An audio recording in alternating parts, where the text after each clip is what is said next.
All right, we're gonna go ahead and get started here. We've got our cast going on. We've got a div 2, 3, 2. It's 2, not 3, 2, 3. We got a div 2 cast. Hopefully I got that correct in the stream title. I am not gonna check right now, but yeah, we got a div 2 cast between Zombie Eradication Squad, who we did see last week, I believe. They had a really great series against the ABBA Murky Colt, went all 3 games. A nice comeback there as Zombie Eradication Squad ended up winning. And then Roll1 Esports, another team. Roll1 Esports has been around for a while.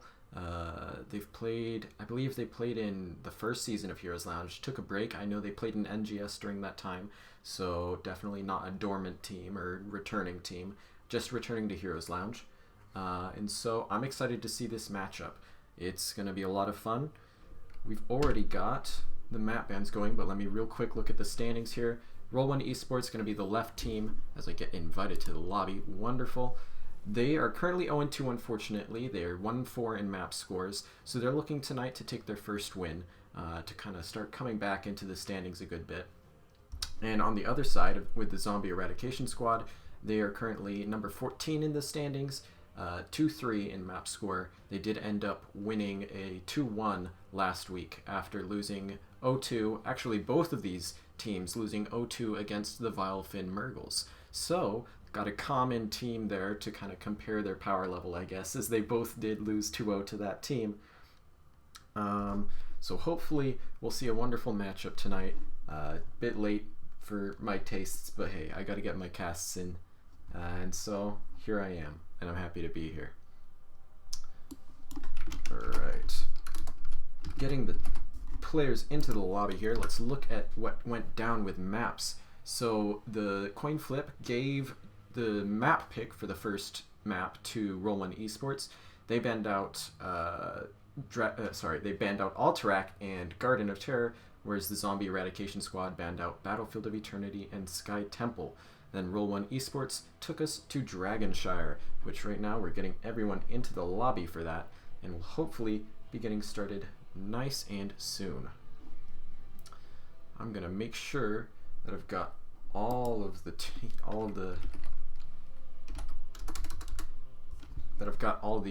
team members here.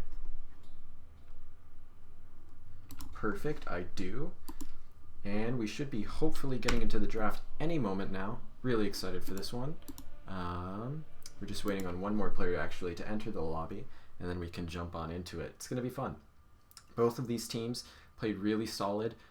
From what I saw, Roll1 Esports likes to play some pretty standard comps using heroes like ETC and Johanna at the front line. Just very typical solid tanks, following it up with your typical mage and sustain damage. Really just, they play it pretty simple.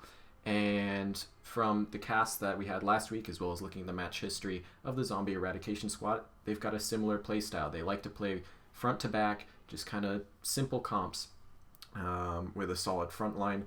Although they did have a really good coordination and worked really well on locking down and blowing up one person, and we saw that in the cast that I had last week.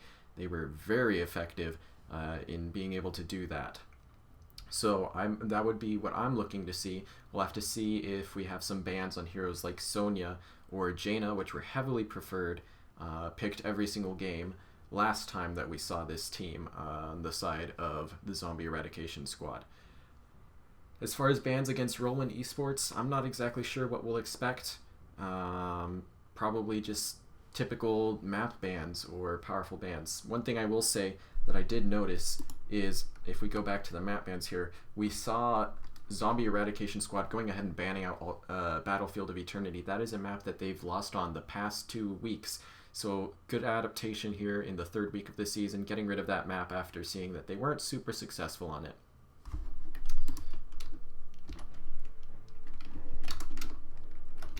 Oh, we've got a random in the lobby.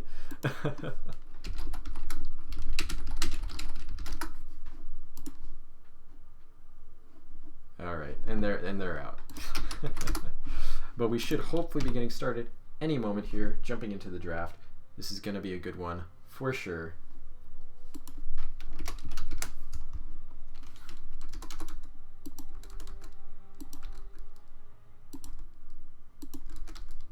just realized, you know what, I might as well take the R1E prefix out of the names of the team from Roll1 Esports, because they've got the prefixes in. They're all good and set. They've got some team loyalty, and we'll be jumping right into our draft as I say that any moment now. A bit of delay, unfortunately, but here we are. Hello, game? As it's not casting my game. There it is. There's the game. Took a second to pop up, but here we are. Dragonshire. That is an awesome map. This is actually the second time that we'll see Zombie Eradication Squad on this map, as they played on it last week when we saw them. But the first pick does go to them, as the map was chosen by Roll1 Esports. So Roll1 gonna look to out-communicate their opponents on this map. And we're gonna see a gray main ban to start off from the Zombie Eradication Squad. A solid hero who's very powerful for taking camps, which are essential for this map, as well as just being a good sustained DPS. So very highly favored hero right now with the meta, so not surprised at all to see that getting banned out. One thing I do have to note is that Zombie Eradication Squad does have a sub this week. I believe that is Ariadne on their side. Hopefully it won't impact their play too much. I know they played with a sub last week where they performed very well, especially on the second and third maps, so I would expect to see some good play from them this week as well. We see the Deathwing banned from second pick position. That's not too surprising. He might not be quite OP anymore, but he definitely defines how the draft works out, so it makes sense that the second pick would want to get rid of that. Rexar getting taken out here, maybe offlane not comfortable playing that, so they're just going to get rid of the Rexar because they know that it is dominant on Dragonshire and makes it super hard to get those objectives. And for the last ban here from Roll1 Esports, we should have it any moment.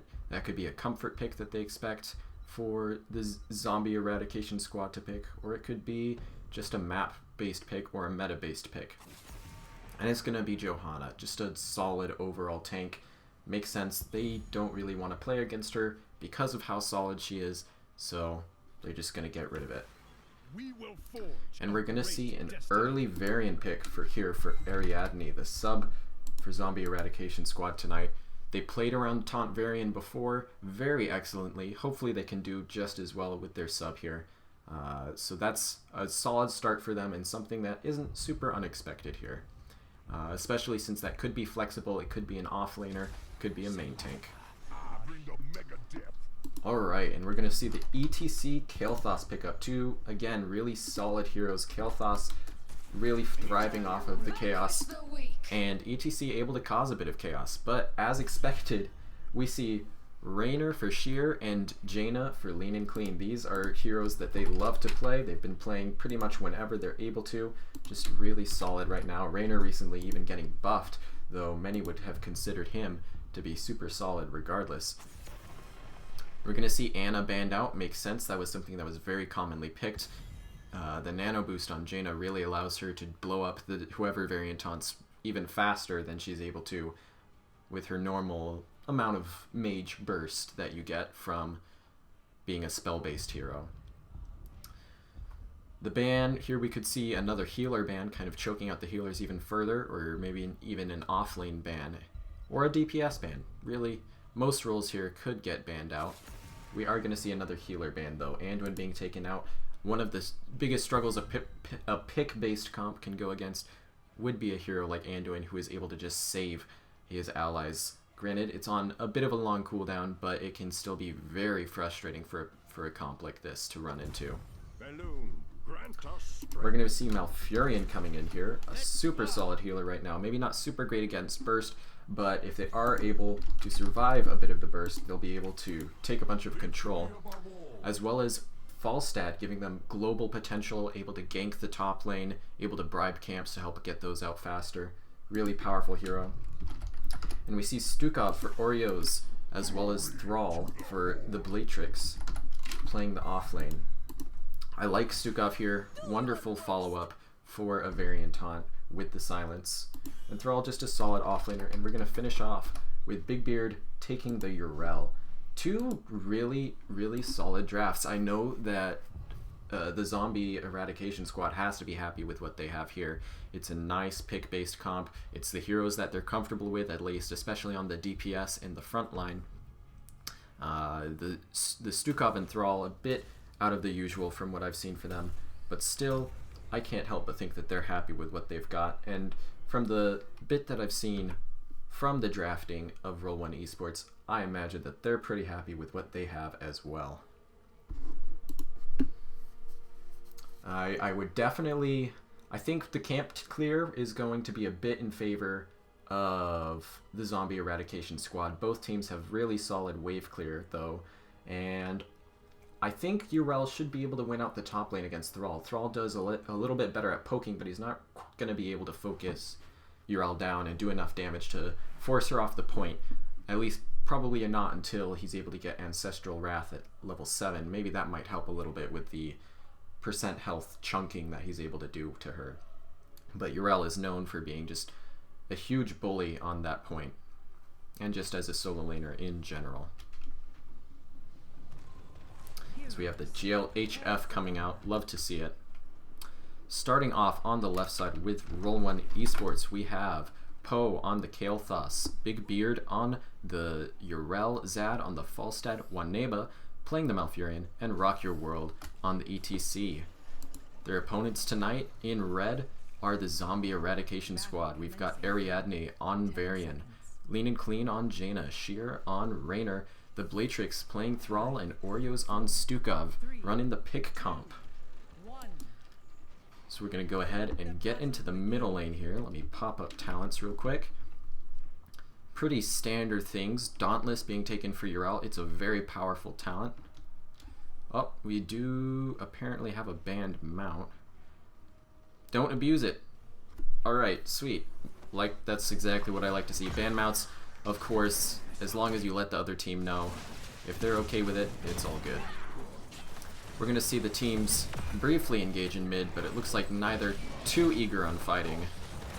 They're going to go ahead and break off here. Thrall already top lane, trying to get a bit ahead in his Echo of the Elements there. As we are going to see the blue team getting a little bit ahead in the double soak. Love to see the double soak here, especially with the Falstad. That's going to be able to get him some extra bribe stacks. And ETC doing a good job of denying the rotation through the triangle there to give his team the lead and really force the Zombie Eradication Squad to split up.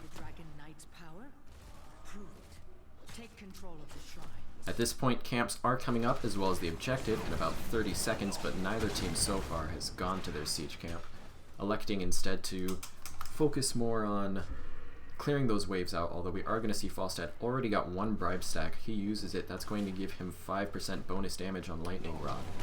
So he's going to be able to have that, as well as just the fact that it's going to help him to take that camp a little bit faster, as we do see Lean and Clean and Oreos, though, with their combined might, taking their siege camp a few seconds earlier, but not that much. Sheer soaking on his own with Ariadne sitting in the bush by the objective channeling, but they're going to get pushed off here by Rock Your World and Poe, although they're dealing lots of damage back. Raynor, with the Ace in the Hole buff recently, does lots of damage and doesn't really need the help of his teammates there for the slows.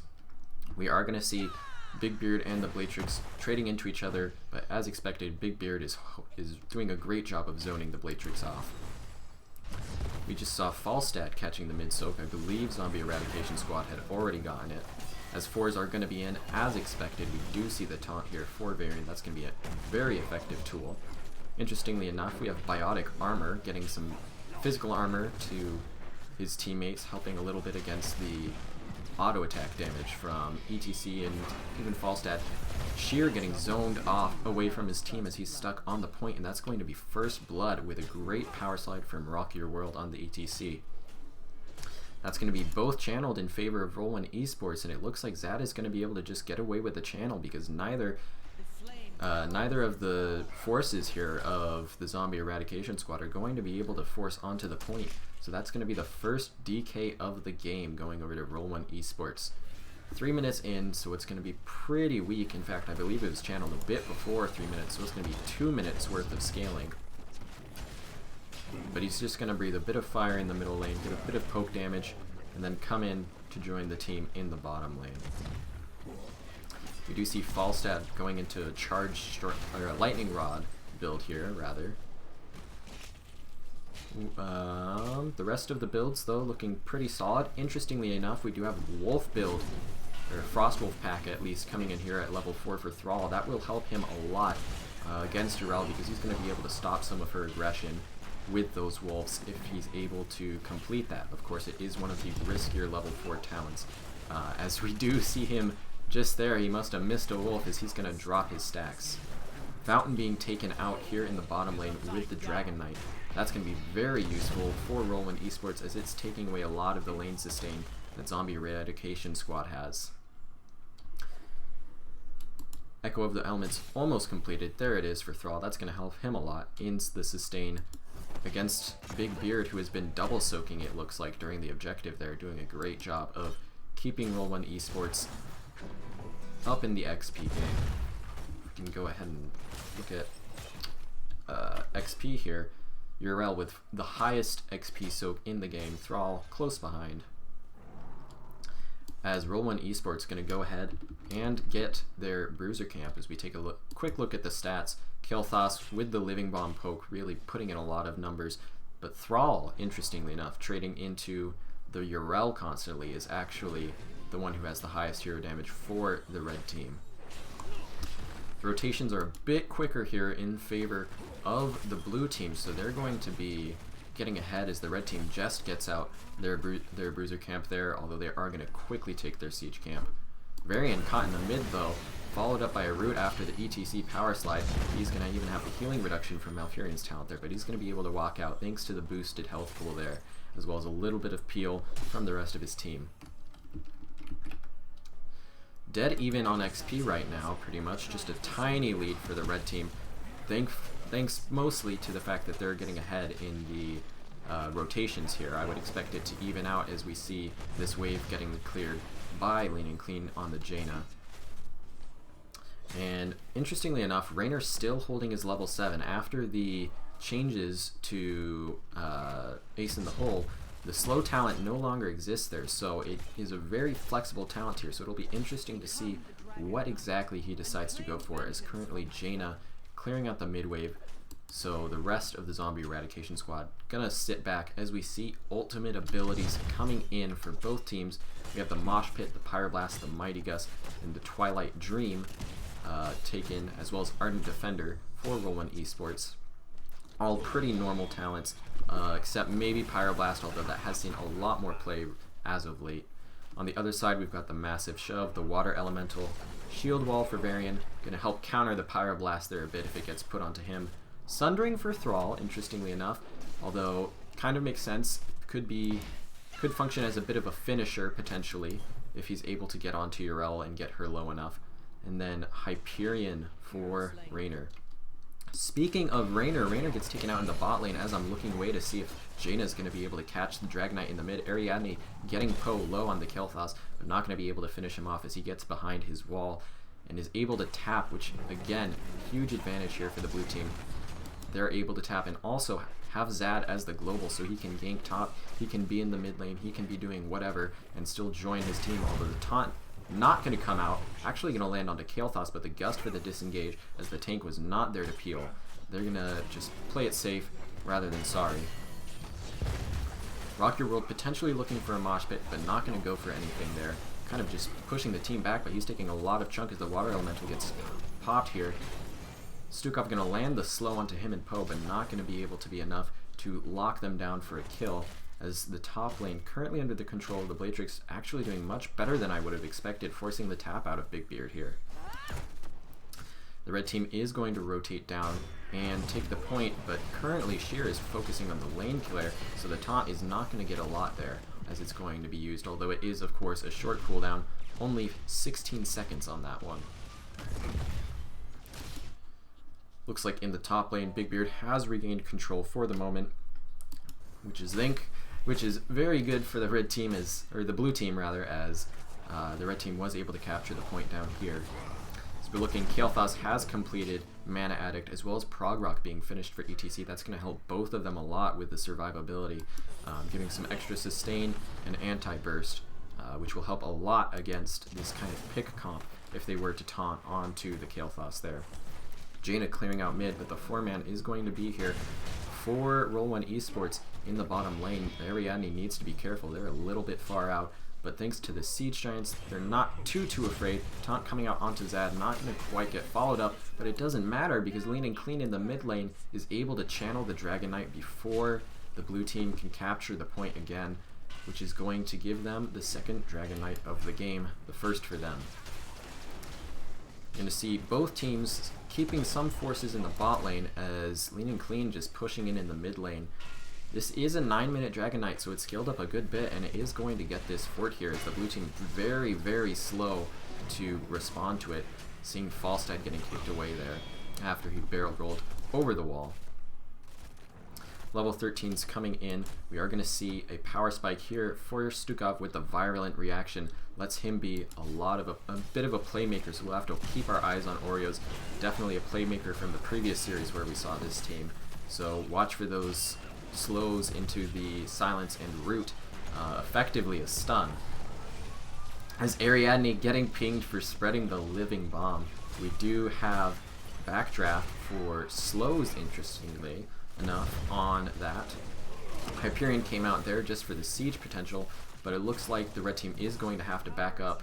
Not quite going to be able to finish that, but in the mid lane it looks like Big Beard, with the aid of Zad, the global, able to fly in and help get that kill onto the Blatrix on Thrall. Dropping the level 4 stacks again, that is something that is critical about that talent. If you're not able to complete it, you're going to be struggling. Bribes coming in here for Zad. Let's see, I'm not sure if we're able to. Looks like not, unfortunately. We're not able to, or wait, maybe we were. Oh, we were. Yep, 35, so 7 bribe worth of stacks. That's a lot of bonus damage onto that W, especially since they have spec'd into it so heavily with talents. A huge push here coming in with the Bruiser camp. Water Elemental going to get popped as they're trying to de-push this and save their own fort in this lane. But we are going to see Urel rotating down. Thrall currently in the top lane with the Bruiser camp that the zombie eradication squad took. And this fort is going to fall. Violent reaction onto Urel. Going to get silenced, but the Gust is going to be there for the save. Thrall going to start pushing in here though with this Bruiser camp. Although Big Beard is going to come up, but it's going to take them a while to deal with that. So it looks like the rest of the team is going to come up to try and help. And both teams even, sending their entire squad up to this lane, sitting in the bushes, making sure that no one's going to get too aggressive, as Leaning Clean going to go ahead and take the camp here. We do see the Mortal Strike taken for Varian, going to try and reduce the healing there on his targets. The mid lane fort did not quite get finished off here for the red team, and that's worth noting, although they're going to go ahead and invade this camp as they see that the blue team is on the Bruisers. Currently, blue team up 3-0 in kills, and it's given them a little bit of a lead, enough for them to get the 16 talent tier advantage, but not for too long. As once again we are seeing the blue team taking control here with the Bruiser camp, while the red team, with the lane pushed in by the siege camp, although they are down fort, currently going to be able to control this. And here we do see, as expected, the Alpha Wolf. That's percent damage. If they're able to finish off the level 4 talent, that is going to be really powerful against Urel. But right now, a little bit of an engage happening. Water Elemental getting popped, as well as a nice burst onto Rock Your World from Leaning Clean, but not quite going to finish the kill onto him. Both of these forts for Roll1 Esports are holding on barely, and as it looks like Leaning Clean coming up, just going to go ahead and try and drop some abilities onto it, not quite finishing it, but the red team is now going to get pushed off of this bottom shrine. They really want to be able to get rid of these forts, and it looks like the minion wave is going to be able to mid lane. Hopefully, if they're able to get this bottom lane, that will help them a lot in evening out the pressure on this map and potentially turning it around. We're going to see Hyperion popped, a bit of a 3v4 here as the taunt goes out onto Zad. Ariadne using his shield wall to dodge the Flame Strike Pyroblast coming out, but it isn't even needed as the Twilight Dream was enough to finish them out. Lean and Clean getting super low, gonna barely get saved. A nice massive shove onto Rock Your World, gonna push them back, interrupting the channel, initial channel that is, of Mosh Pit. So it's only gonna be on the 10-second cooldown, already back up as you can see in the top right or top left there. But that's a double kill in favor of the blue team, and they're just waiting for Big Beard to be able to finish this channel. But Big Beard has a bit of company as the red team comes up for the gank. Zad gonna global in, massive shove coming out onto them, but the gust is going to come. The Mosh Pit. We are gonna see Big Beard get killed, but Sheer and Oreos are going to have to get out of here. It looks like Oreos may be going to be left behind as the rest of Roll1 Esports are not going to take kindly to them for the gank there onto Big Beard.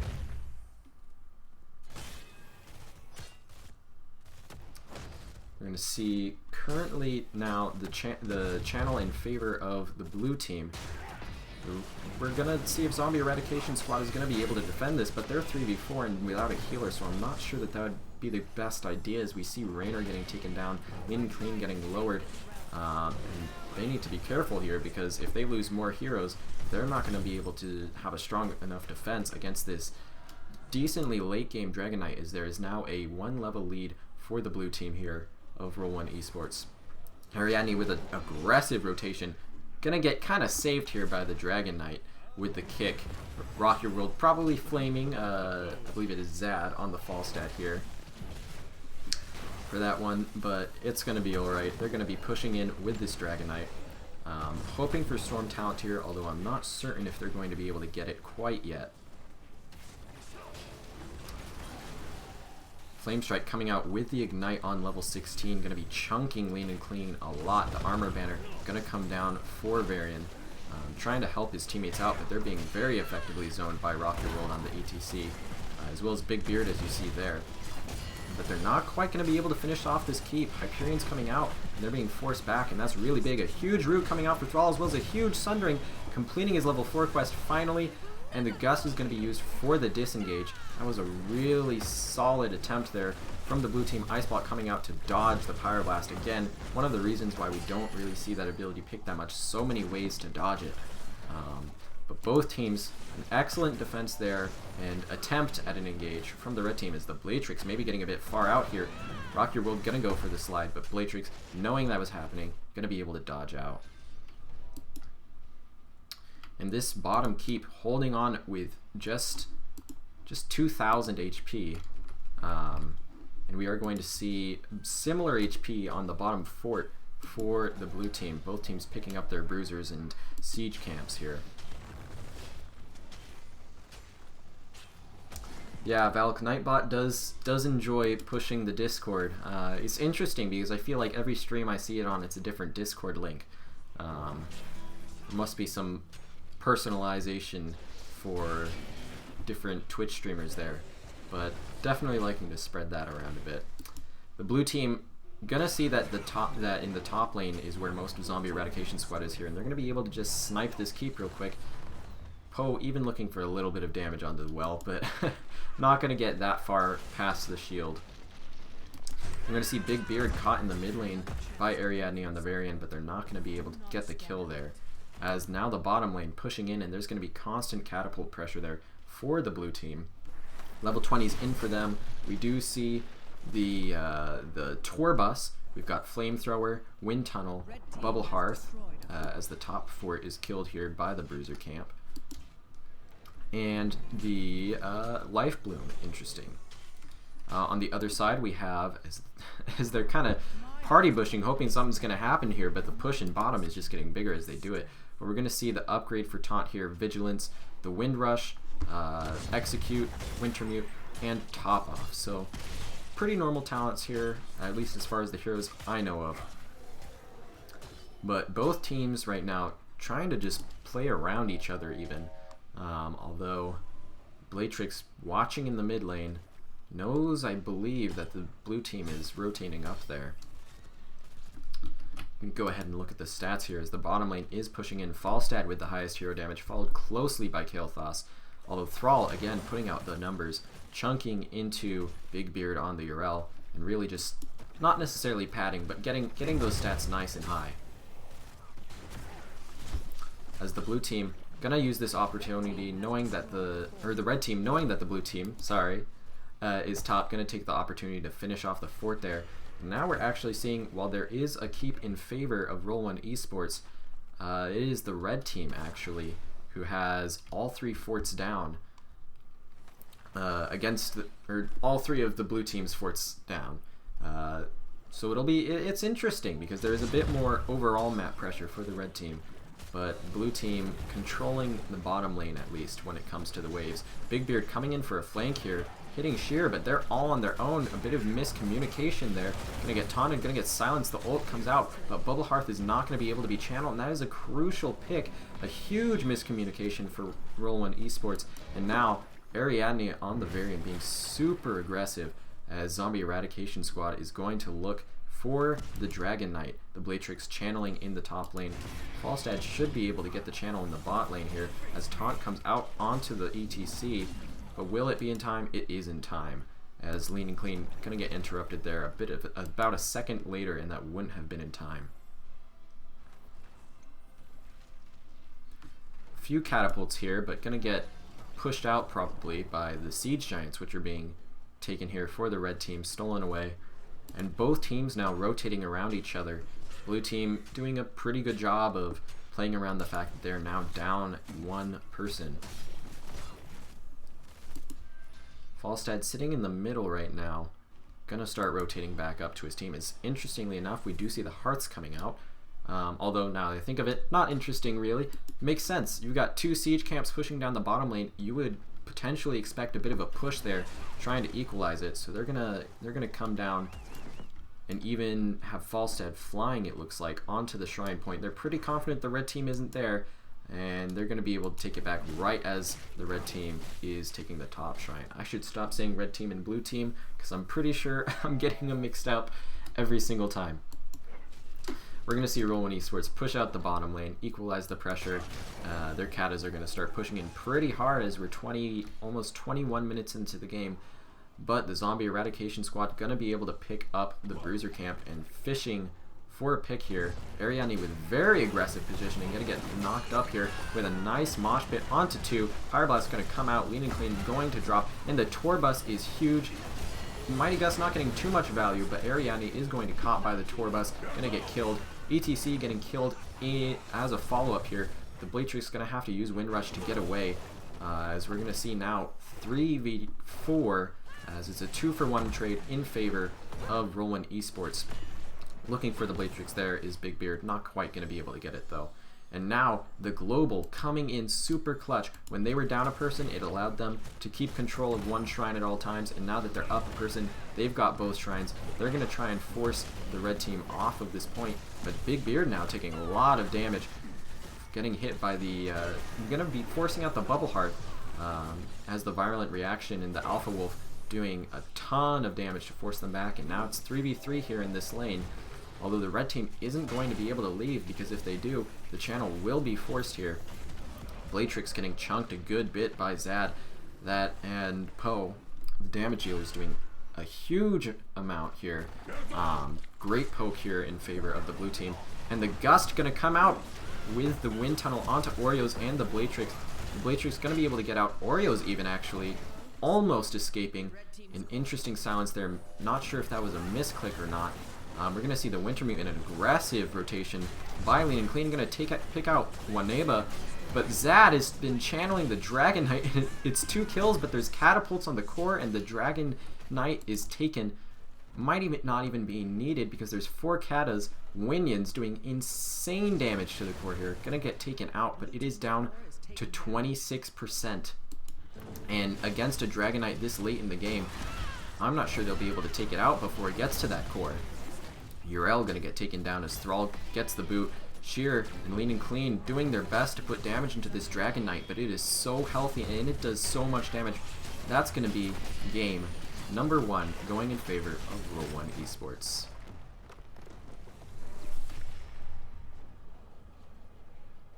That was a whew, that was crazy. I did not have any idea who was taking that one until the last moment. Oh, baby.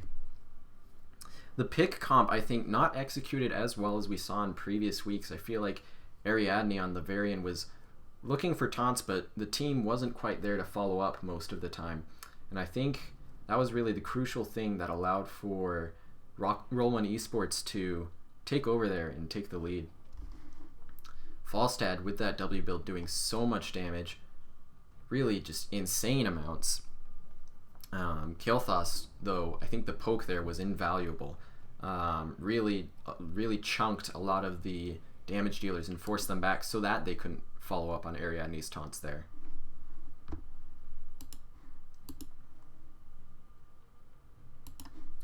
So that's going to be 1-0 so far in favor of Roll1 Esports. Both teams doing pretty well. I was impressed by both teams on that. I think Roll1 Esports had really strong rotations. I think the skirmishing often looked like it was in favor of Zombie Eradication Squad, but because of the rotations, the blue team and the fact that they had the global there was another big part. They were able to just constantly get picks onto the Zombie Eradication Squad, which got them that tiny lead in the early game, which helped them out a lot. Alright, let's see if we've got a response here. So the Zombie Eradication Squad is going to go ahead and opt for the first pick. So our next map is going to be Infernal Shrines, as picked by Roll1 Esports. We should hopefully be getting invited into that lobby pretty soon. But as far as what you can expect, I would say expect a very similar draft from the Zombie Eradication Squad. They know what they play, and even if it doesn't work on the first map, they showed last week that they can bring it around in Game 2 and in Game 3. So that's what I would expect from them here. As far as Roll1 Esports, I think we could also expect some similar stuff. There might be some bans onto heroes such as Falstad, such as the ETC maybe even, just to try and deny some of those power picks. But otherwise, I think both teams going to look to really just improve on their play from the last game without changing things up too much.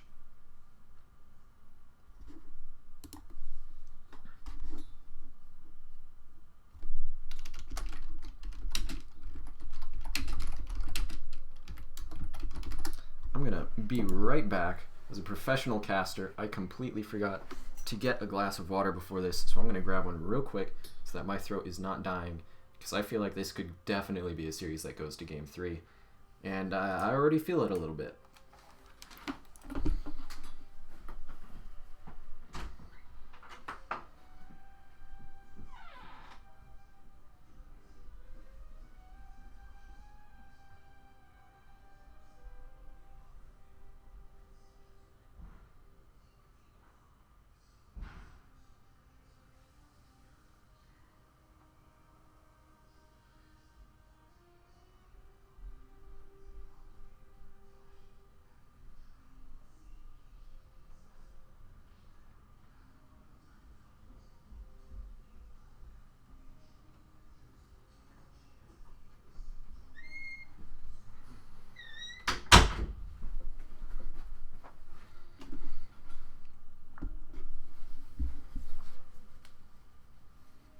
Alright, and I am back. I have grabbed my drink, so we are ready to go.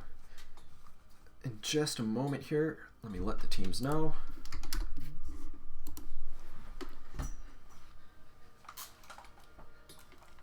And we can go ahead and get into this second map. I'm excited for it. It's going to be a good one. Okay, sweet. The Hydra is back, they say. And I am. Winions, the MVPs of game number 1. We'll have to see what goes down in this game.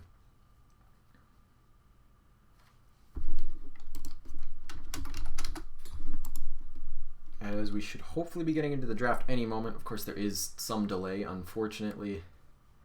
When you get into these lobbies, there's always a little bit of the delay from when you hit start game and it actually starts the game.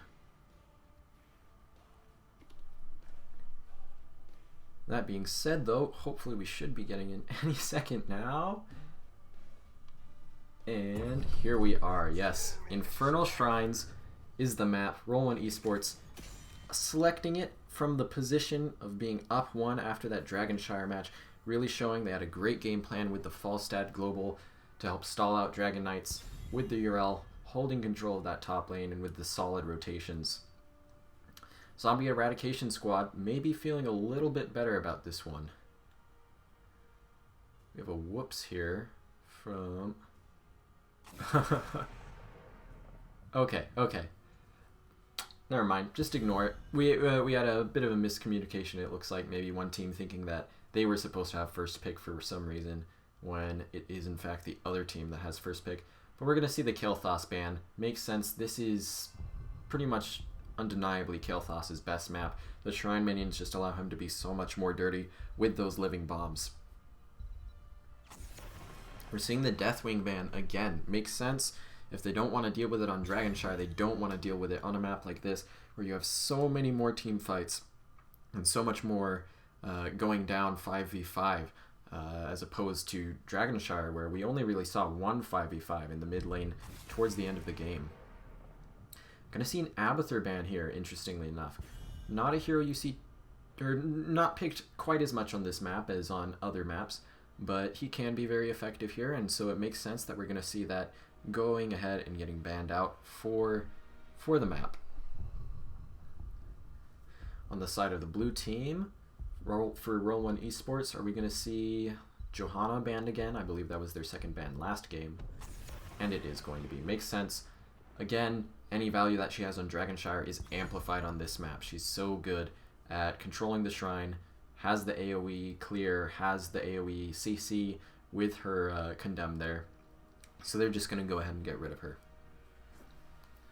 Now for the early pick, we saw Varian first picked last game. I'm not sure that's such a high priority pick, but they are going to go for it again. So I'm wondering, are we going to see exactly the same draft here from the side of the Zombie Eradication Squad?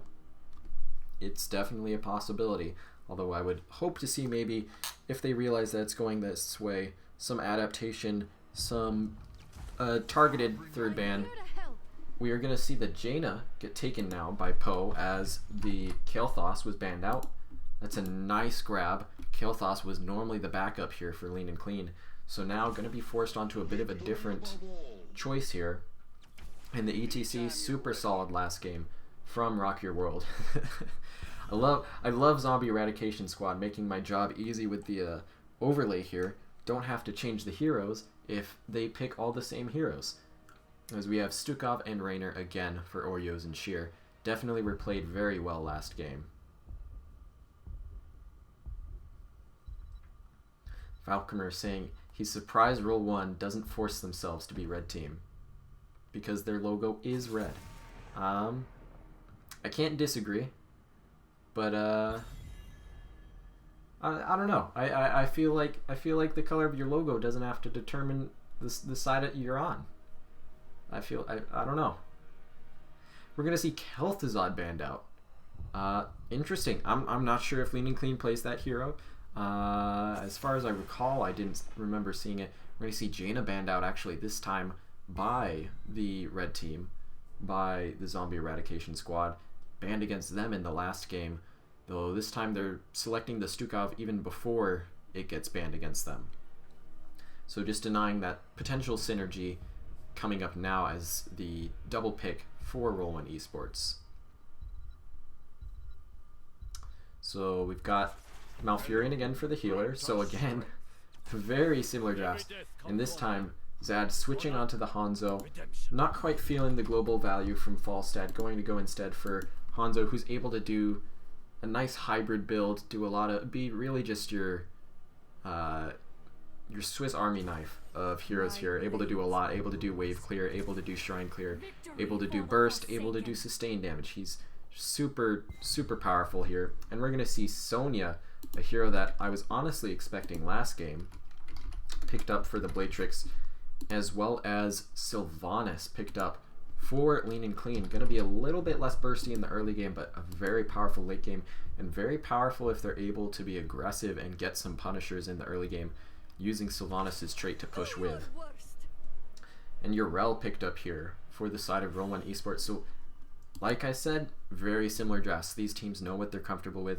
They know what they play well. So they just focus down on that, and we're going to see how they do.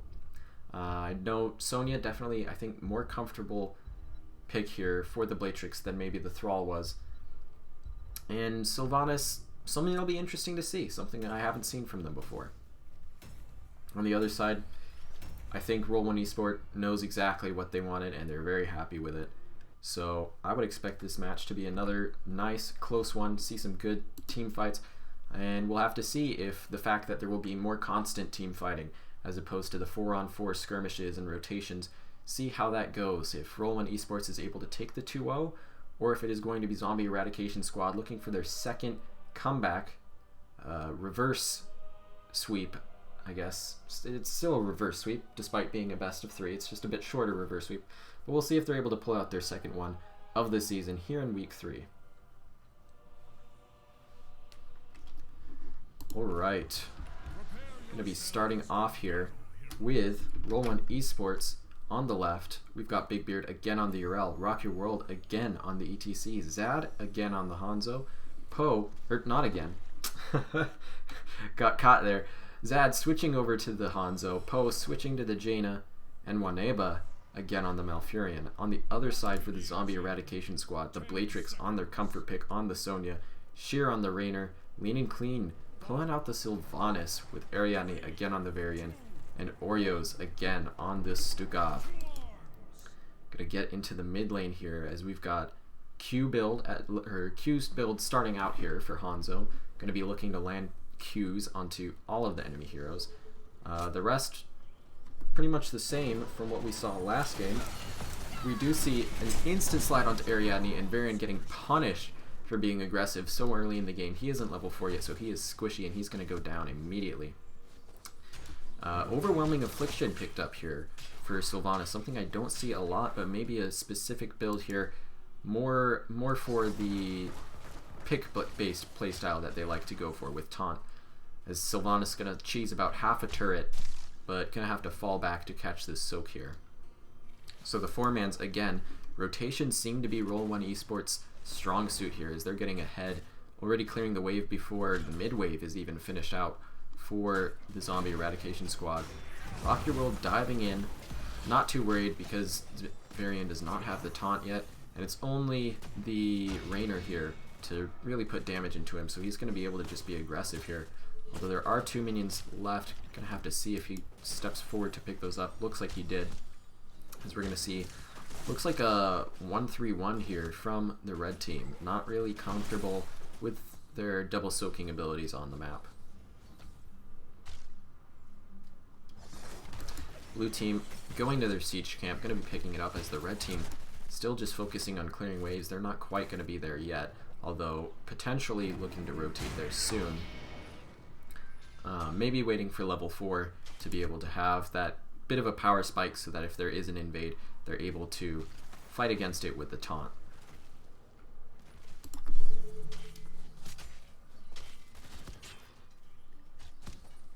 You do see the Blatrix rotating down, maybe getting a bit ahead against the Urel,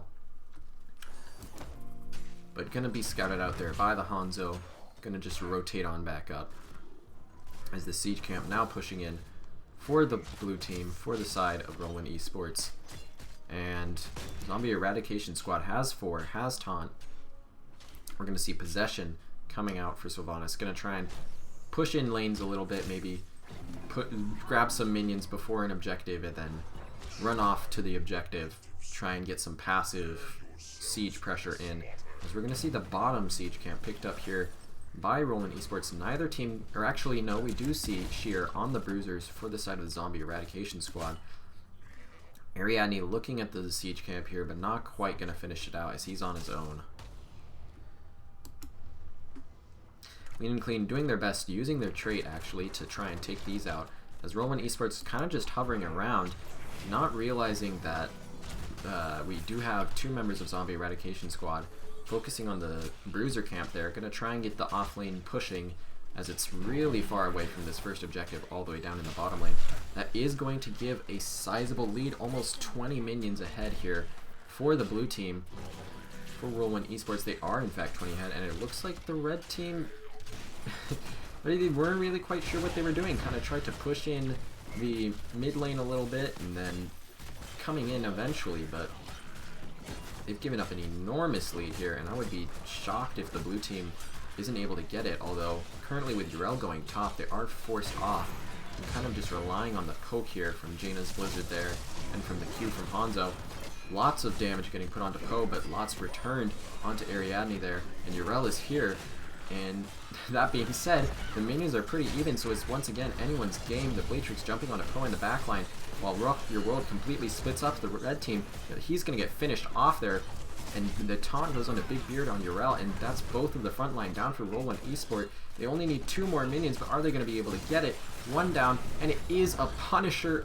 Barely 38 minions were gotten there by the red team, but they're not going to be able to get the Punisher, and that is clutch here, as losing an early Punisher can be devastating against a Sylvanas team, especially when both of your front line are down and not able to bait the Punisher over the wall. That being said, it will be defended very easily by the Zombie Eradication Squad, so really not too much gained by either team. A little bit of siege damage for the blue team, while the red team here, the Zombie Eradication Squad, getting a bit of a lead on the XP. As it looks like Sylvanas going into a bit of a Q build here with Barbed Shot. Interesting choice, as that does require you to hit the same hero with all 5 shots, but they can focus onto the Shrine Maidens, I believe, so not necessarily likely to happen over the Shrine. And a Whirlwind build, of course, for Sonya, really powerful on this map. We're going to see Sylvanas pushing out the bottom lane, as we have once again the 1-3-1 here, as all 5 for Roll1 Esports are in the mid lane. Urel going to rotate back up as Sonya kind of checking the rotation there, but sticking with the 4-man rotation here for Roll1 Esports.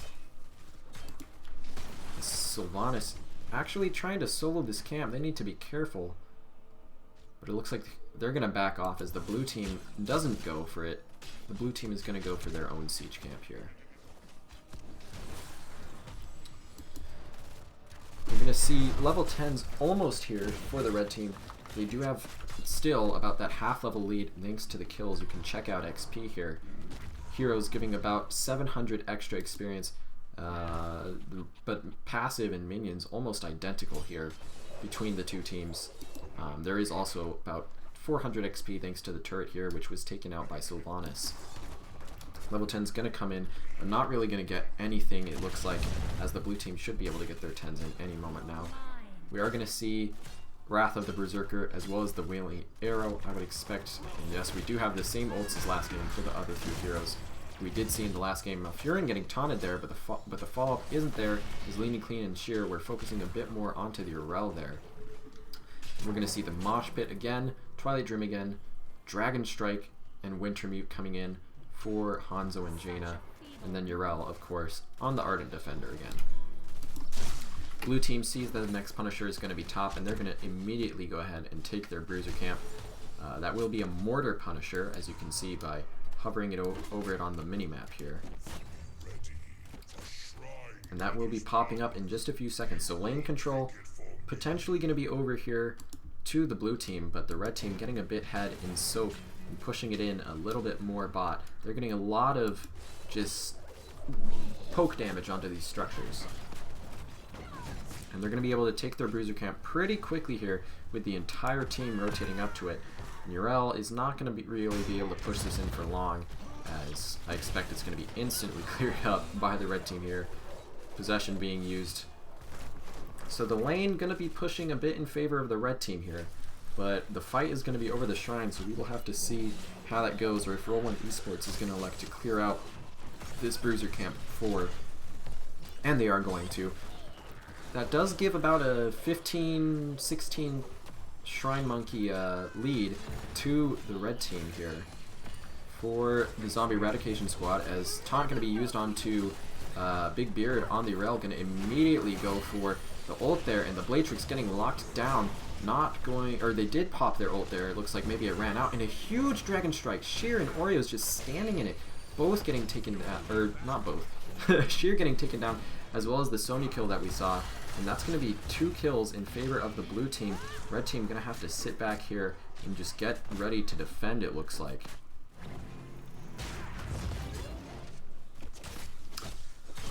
We've got Zulrul saying, haven't seen follow-up on any taunts yet. Could be scary if they do. Definitely agree. That was something which I was very impressed by the last time I casted Zombie Eradication Squad, is they had great follow-ups, but Roll1 Esports doing a great job of kind of denying those follow-ups or splitting the team up a bit more than previous teams had done when fighting off, squaring off against the Zombie Eradication Squad. So we'll have to see if they're able to do it. Sylvanas using possession and her trait to get a huge push going here in the bot lane. That might get the fort, or at least a lot of damage onto it, but she isn't here for the defense, and the wall is broken down, which means that the bait is going to not get too much extra damage onto this Punisher. Front wall going down. Hanzo popping his ult on a very short cooldown after some buffs recently, since Dragon Strike was generally considered the worst choice there. And Mosh Pit going on to full cooldown as it's going to whiff there. Unfortunate for Rock Your World there, but they are going to be able to take the fort, which is going to help them a lot. XP otherwise pretty even. We do see that it did get a lot of damage onto the fort here, about half of its health, and a bit more pushing in from the minion wave. But both teams looks like, or well, we're going to have to see Roll1 Esports clear out the siege camper, which was stolen there by the Blatrix, and Lean and Clean going to go ahead and take their own. As we see level 13s coming in for both teams. Urel actually jumping onto the point here, fighting against the Blatrix, but Roll1 Esports is on the way. The Blatrix needs to get out. They're not going to be able to. Get interrupted by the power slide there, get rooted, somehow still staying alive, but not quite able to get out of the blizzard in time, and it is going to finish them off. Rocky Will took a lot of damage, but not enough to secure the kill, and Sheer again standing inside of that meme strike and taking a ton of damage.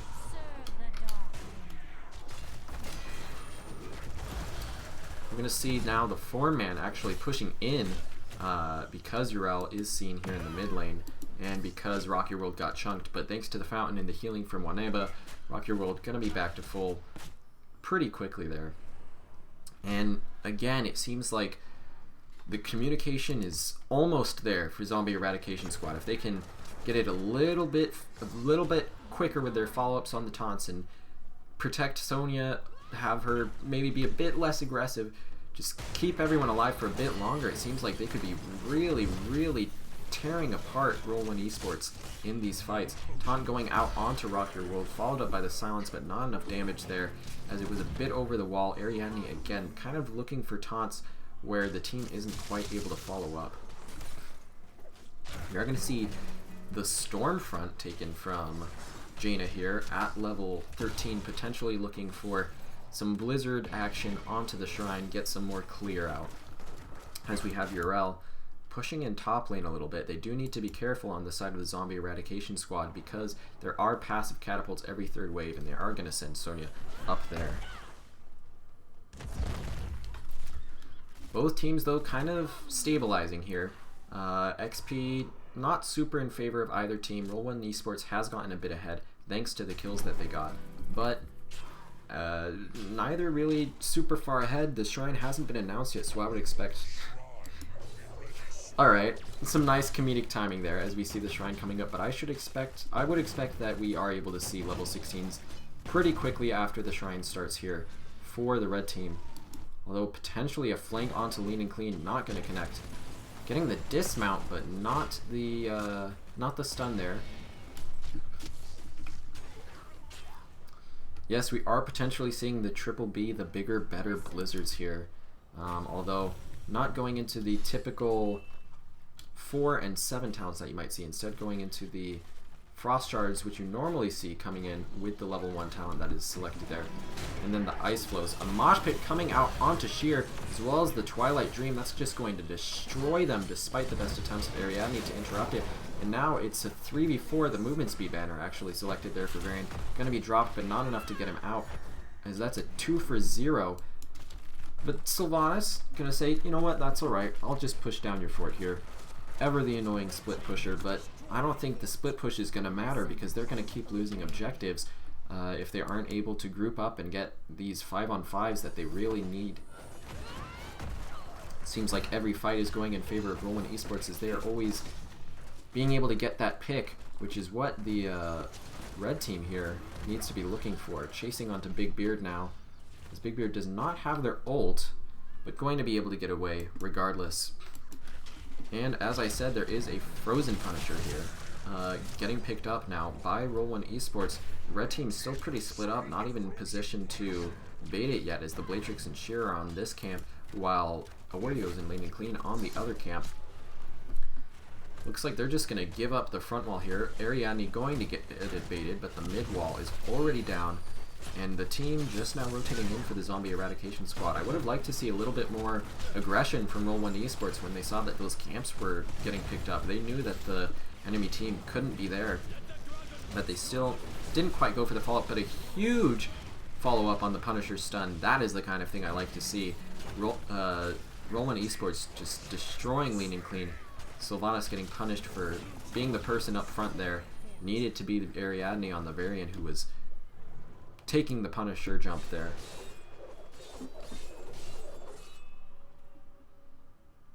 We are going to see the Blatrix pushing out top a little bit, but again, always seems like Roll1 Esports is getting these picks, getting the one-person, two-person advantage, and using it excellently to never give Zombie Eradication Squad a point to fight back into this game, and now pushing in as 5 onto this fort. They should be able to take it. Sheer even needs to be careful here.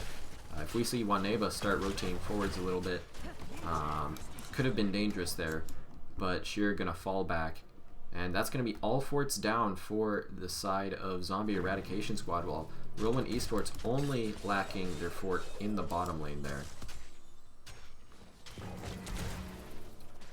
Currently both teams kind of just trying to stabilize, although I would expect that we're going to see level 20s here for Roll1 Esports before we see them for the other team, and that's a one-man mosh pit as well as a Dragon Strike, not quite connecting there, but not even needed, as Sonya gonna get hit by the gank. And now that is another pick, and just that bit closer to level 20 here for Roll1 Esports. They're gonna definitely have it for the next objective, and there is now no chance for a 16 talent tier fight because it's gonna be 4v5 until Sonya gets back, and that should be more than enough time for Roll1 Esports to get their level 20 talents in. Hyperion being used for the deep push there, trying to force Roll1 Esports off. They're going to be happy to do so. Going to get level 20 talents any moment now, coming in right there. And we're going to have to see if the Zombie Eradication Squad's still about a level away, and the Shrine should be popping up any moment now. We're going to see the Storm Shield this time for ETC. Life Bloom again. The Dragon Awakens looking for even more Dragon Strike action. Winter Mute, as you would expect from Jaina. And Yrel currently holding. The Bubble Hearth didn't really work out for them so well last game, getting killed just before being able to finish it. Valk pointing it out well, the top shrine, or top lane being the location of the next shrine, going to be an Arcane Punisher, and so Roll1 Esports doing a good job opening up the wall there. And level 20s are not going to be here in time for the Zombie Eradication Squad, as expected. But this is a moment where I think they just have to say, you know, we're down 20s, and that stinks, but we have to take this fight. It's really the only fight that they're going to have, because I don't think that they can withstand this Punisher, even if they're able to get 20s, because of the fact that this wall was broken open. That being said, the entire blue team has decided to try and get this passive pressure, and that's actually going to be able to get the Zombie Eradication Squad their level 20s in any moment now. Even looking for a bush gank, not going to be getting it, as the Zombie Eradication Squad rotating safely. And really, I think this is a little bit of a, not a little bit, a huge misplay from Roll1 Esports.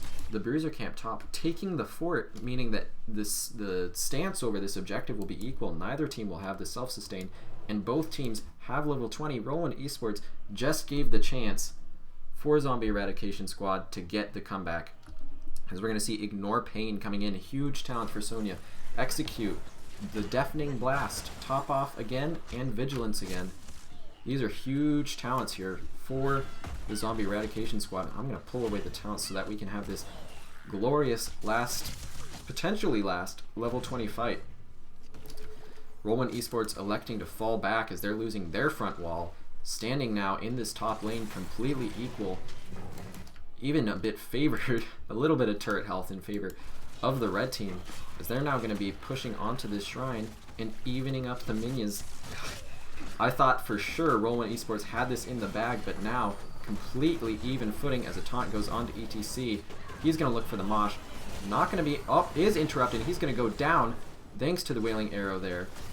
Hanzo sends out Dragon Strike, and Wintermute comes out dealing a ton of damage to Ariadne, but the banner there going to help them to be able to get away. They're going to take down the Wintermute, and now it's a 4v5 in favor of the Zombie Eradication Squad, as Oreo is going to be able to use his pustules to help top off the team of Zombie Eradication Squad. And despite how crazy in favor of Roll1 Esports this looked, we now have a Punisher pushing through the top lane into an open keep, and it looks like Roll1 Esports is saying, we're just gonna try and backdoor it because we think this is our best chance, but I don't know that they can. They're against a Rainer with Hyperion as well as a Punisher, and Sylvanas gonna come to try and use her trait and some possession to shut down the push here. The entire team actually coming back. That's except for the Bladetrix on the Sonya. That's really surprising here. But we're going to see the Violent Reaction getting the lockdown onto Big Beard, a ton of damage going out onto them. They don't have their ult up, and they're going to go down here. That's another kill. But ETC coming up, and now looks like maybe this won't be the end of the game? The Bladetrix pushing on their own here. The Punisher is really healthy, but the red team isn't going to be able to get there in time, as they'd have to rotate all the way up and around. So maybe a little bit of core health lost, but no, they're baiting it into the mid lane. Not even going to lose core health, it looks like. The game that never ends. So a kill in favor of the Zombie Eradication Squad, but they're not going to be able to end with the Punisher there, as they do send everyone back to make sure that Roll1 Esports doesn't backdoor the keep and potentially core there. Gonna go for some camps now and try and pressure it up. But the first keep of the game in favor of the Zombie Eradication Squad, and now looking to pressure it up as Urel still isn't respawning for a few more seconds here, and they have a camp pushing in through the mid lane, as well as Sylvanas with her trait able to shut down the structure. And it looks like they are going to just be giving it up on the side of Roll1 Esports. That's going to be evened up on the side of Forts. One keep in favor of the Zombie Eradication Squad, as they're going to look for an aggressive invade potentially. Not quite invading, but pushing out the lane here, it looks like. Both teams sitting at level 22. We can take a look at stats here. The damage dealers being Hanzo for the blue team, doing tons of damage with the Dragon Strike, and then Sylvanas putting in a lot of work here with her build on the side of the Zombie Eradication Squad.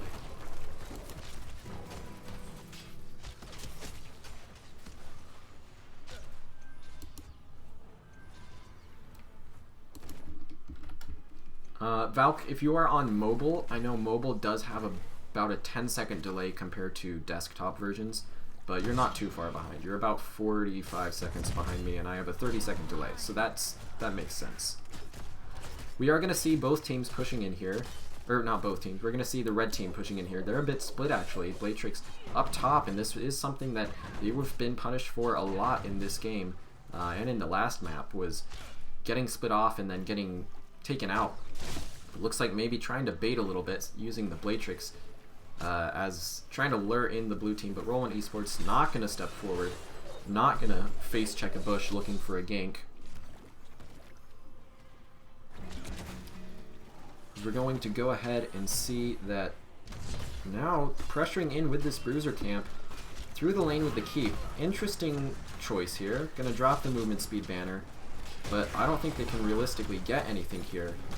They don't have enough siege pressure, and they don't really have a good stance here to look for a team fight. as we have a Mortar Shrine spawning in the bottom lane. So another lane where it is even for both teams, although the keep severely lowered by that earlier push from Roll1 Esports. So I would say Roll1 gets it. Unless they wipe, it should definitely be the end of the game. And I would say really it should be the same the other way as well, but maybe a bit more forgiving for the Zombie Eradication squad. So we're going to see a Mosh Pit coming out, the silence coming out from Oreos to interrupt it, huge Dragon Strike coming out, but the majority of the team members going to be able to get out of it. Sonya, though, looks like not even able to pop Ignore Pain in time as she's going to go down. Big Beard getting taunted, gets dropped as well. Both offlaners dead for these teams. Rock Your World getting chunked hugely, though, by Sheer with Execute, dealing bonus damage to those below 50%. And that's going to be 2 for 1 in favor of the Zombie Eradication squad. And it looks like we're going to potentially see this game going over to them as they're going to start clearing the shrine. You do need to be aware that the minion wave is pushed out with 2 Katas here stacked up, and they are going to have Sylvanas starting to clear the lane a little bit, pushing it out, using possession to steal a few minions here. This is Waneba looking for something potentially. No, just waiting for the team. Looks like going to go for this siege camp as we have the rest of the team. Sheer actually doing a siege camp to pressure up the mid lane. Although it looks like they're going to reconvene onto this camp, or onto this Punisher Shrine, as they're going to say, hey, enemy front line's up soon, we gotta finish this up. So, lane still pushed out a bit in favor of Roll1 Esports, but this is a Punisher, and it's 25 minutes into the game. I think it's going to take a bit of a miracle here for the side of Roll1 Esports to come back. Zombie Eradication squad looking to make their second reverse sweep of this season. Their first one being last week, which I did cast on my YouTube channel. If anyone is interested, we're going to see the structure getting locked down, stopping the Punisher from taking that damage and not making it not a safe space for the blue team, as they're going to try and bait the Punisher into the mid lane, but it will not be baited. It's going to go onto the core here, and that is, I anticipate, going to potentially be game, as we see a huge jump onto Rocky World. He's getting low. The Dragon Strike does come out, but the core is just falling so very quickly. Ariadne taking the Dragon Strike, and the Punisher just tears the core apart. That is game 2 in favor of the Zombie Eradication squad. GG. Should have the match summary up any moment now. Valk says, I feel like Deathmosh could have been good. I definitely agree. I think that would have been a wonderful Deathmosh game. Unfortunately, we did not get to see it there. So, something that we'll have to look to. See if they select the ETC again, how that would go. But that is 1-1 now in the series. Both teams have gotten really their comfort picks in these past 2 drafts, so I think we're going to have another close game here for the third game. But looking at the stats, Hanzo putting in a ton of work, Dragon Strike doing so much damage, Sylvanas and Raynor both doing pretty good damage, as well as Jaina, but none of them quite able to compare. Sonya actually putting in less damage than Varian, not something I really expected there. Sonya normally played extremely well, but maybe struggling a bit more into this team of Urel ETC.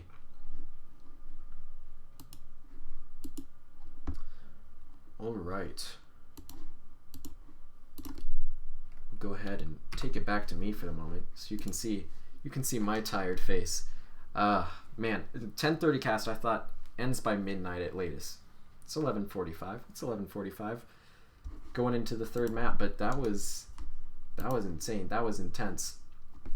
For game 3, we are seeing that first pick is going to be taken by Roll1 Esports, so the map pick will go to the Zombie Eradication squad.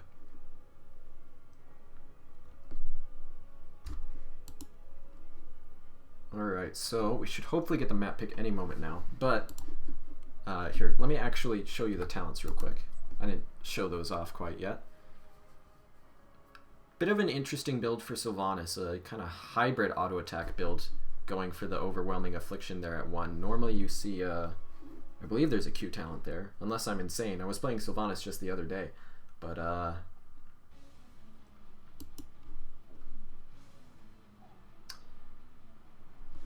Alright. Should hopefully have our map any moment here. But yeah, the build working out despite it being Infernal Shrines, where Q build Sylvanas I feel like can be a little bit iffy. I'm certain people in chat know more about Sylvanas than I do, so they'd probably be able to tell me. But in the late game, the Zombie Eradication squad able to punish the mistake from Roll1 Esports of giving them the time to get 20, and gonna be able to just come back and... Oh boy, third map. Roll1 Esports, it'll be interesting to see how they react. Are they going to be kicking themselves because of the mistake there, or are they going to be able to keep their mentality going, keeping it good, and just say, hey, it's whatever. We messed up. We'll be able to take the next game.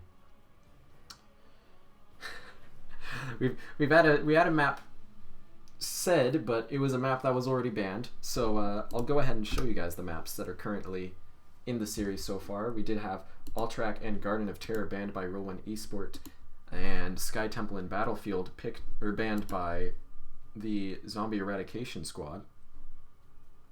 One moment. They're trying to find the maps for the map pool, so let me try and pull that up for them. But then both map picks were from Roll1 Esports, being Dragonshire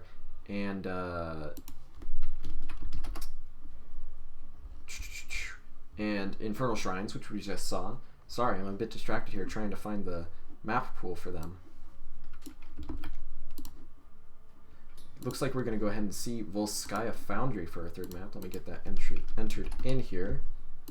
And boop, there you go. So Zombie Eradication squad selecting the map. Makes sense. I think they definitely preferred the map of Infernal Shrines, where they were able to get the full 5-on-5 fights over kind of a longer time. And I think this definitely plays to that. But again, this is a map where there is potential for the 4-man rotations, which they seem to be struggling with in Game 1 and 2 compared to Roll1 Esports. So we'll have to see if they're able to do that here on this map.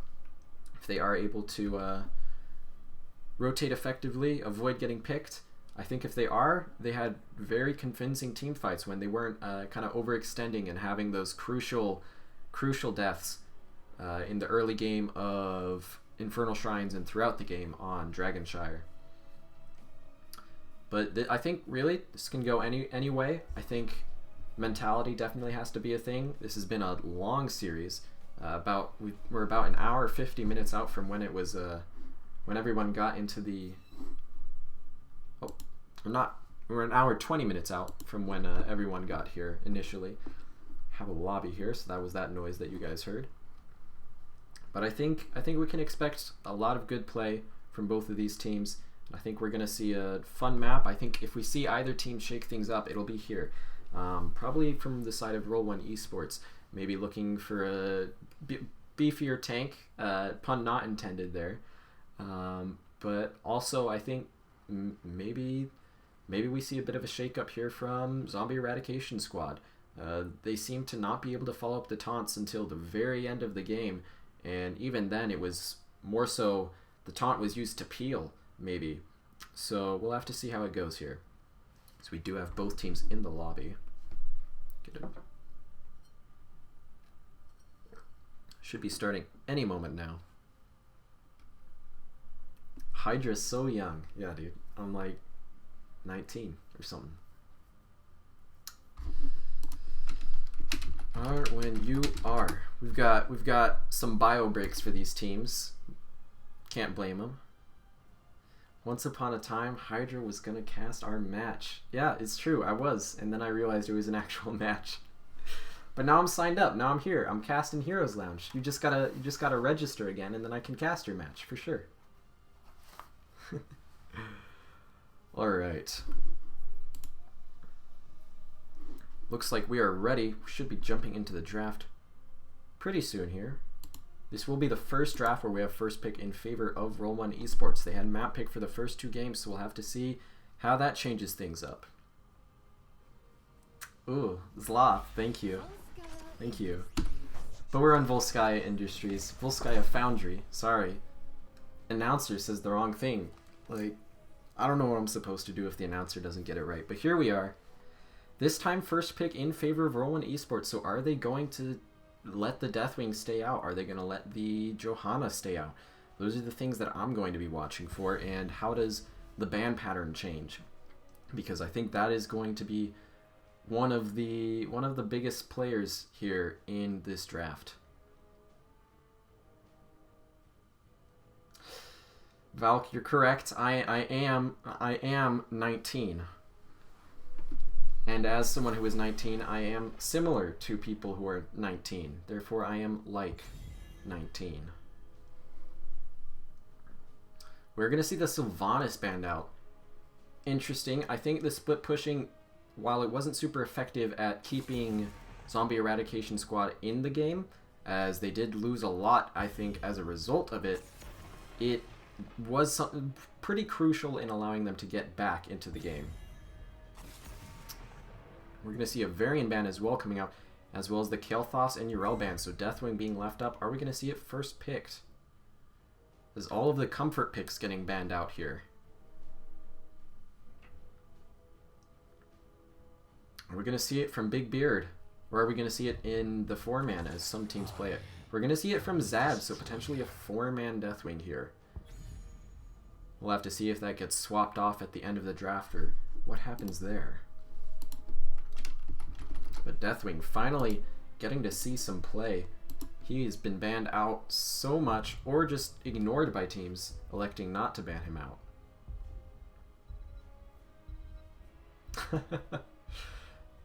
Alright, we'll just say this is the Please Clap Invitational. Ignore the big logo in the bottom left. It's fake. And the Johanna, though, picked up for Ariadne. The Varian got banned out instead of the Johanna this game, and so they're going to say, alright, if you want to give us the priority tank in favor of banning our comfort pick, then go ahead, we will take it. As well as Leoric here. We're going to see Big Beard electing to go for Thrall. Might be seeing a 4-man Thrall here with Crash Lightning. I know that's something that I love to run on this map, and it can definitely be strong, especially when you have something like the Deathwing here being played by someone who normally is a DPS player, but maybe we'll see some swaps around. Stukov also going to get picked up, stolen away as the Malfurion, not the priority for them anymore, deciding instead to deny the virulent infection, or whatever that level 13 talent is called. It's almost midnight, so I'm getting tired. I don't know talent names anymore, or violent reaction. They're gonna get rid of that. They're saying we want this now. You don't get it. Because it was very key, I think, in setting up some of the picks. We were totally going to double support, says Big Beard, as the Anna gets banned out. Good call out there. Good call out. Interesting ban there. Really no nano option. Anytime you're ready. But we're going to see the Rainer picked up for Sheer. As I've learned to expect from casting this team, he's going to play that hero if it is up, and it makes sense to me. It's a very powerful hero. And this time Malfurion. Healer's just getting swapped this game. I know Oreos plays a mean Malfurion, got some really powerful roots in the past. So we're just going to see those trading hands here. Now, potential tank pick as well as a DPS pick here for Roll1 Esports, for Rock Your World and Poe. We're going to see Greymane coming out for Poe, denying that option to chunk into the Deathwing with Cursed Bullet, and ETC again for Rock Your World. Feeling comfortable on it, gonna keep playing it. Makes sense to me. And the Kel'Thuzad, Zod, which was banned out last game. So they did know, they did do their research, and that was, in fact, a targeted ban.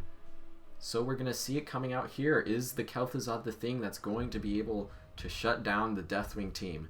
Or are we going to see Deathwing coming through with a potential 4-man Thrall, going to be able to punish the kind of newer draft here?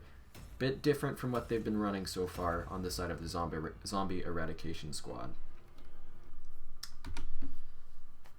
Hoo boy, into our third map here. Volskaya, of course, a more point-based map, similar to Infernal Shrines, but wave clear less important here as much as just your sustained fighting over that point. You need to be able to force the other team off, and Deathwing is excellent at that, especially in the early game. So that's something that I'm going to be looking for on the side of the of Roll1 Esports. I think their early game is very strong. Deathwing is super hard to kill, especially for the Kel'Thuzad, who will need to get his stacks up. On the side of the Zombie Eradication Squad, though, if they're able to get that late game and get the stacks for Kel'Thuzad, that's something that could be scary. Alright, but here we are on our last map. We've got Waneba for Roll1 Esports on the Stukov, stealing it from the last 2 games. Stealing it from the Zombie Eradication Squad, who played it the last 2 games. Big Beard on the Thrall, Zad playing the Deathwing, Rock Your World on the ETC, and Poe on Greymane. On the other side, we've got the Blatrix on Leoric, leaning clean on Kel'Thuzad, Ariadne on Johanna, Sheer on Raynor, and Oreos on Malfurion. It is the Zombie Eradication Squad. Both these teams have played very impressively. If I had to say that there was one team that played stronger, I would say it's Roll1 Esports, but they definitely did choke a little bit in the second game, allowing Zombie Eradication Squad the chance that they needed to get back into the game, get their level 20 talents, so that they could take an even fight. So if I had to pick a favorite, I'd say it's probably them for this one, but we will have to see how it goes.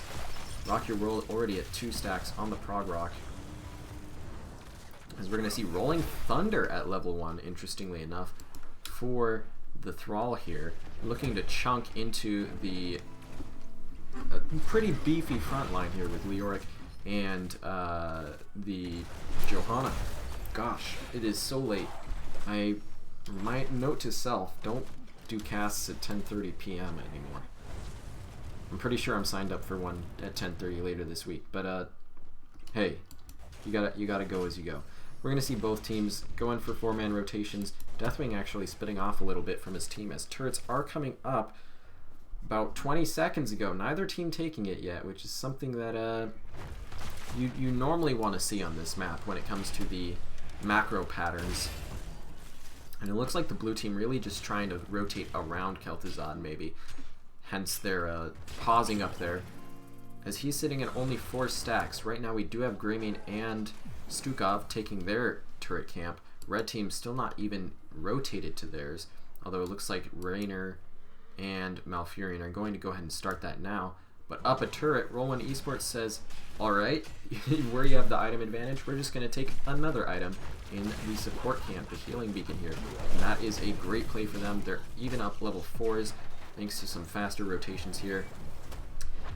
So they're going to be able to get ahead pretty nicely here, and Leaning Clean now caught a bit out, using the Lava Burst here from Deathwing, and he's going to get taken down. His first blood is going to be onto the Kel'Thuzad.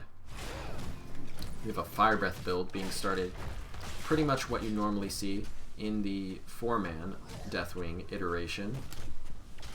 Is in the bot lane, Big Beard getting ganked by Sheer and Oreos. Gonna run around for a little bit, but not gonna be able to get out. So that's gonna be 1 kill to 1 kill.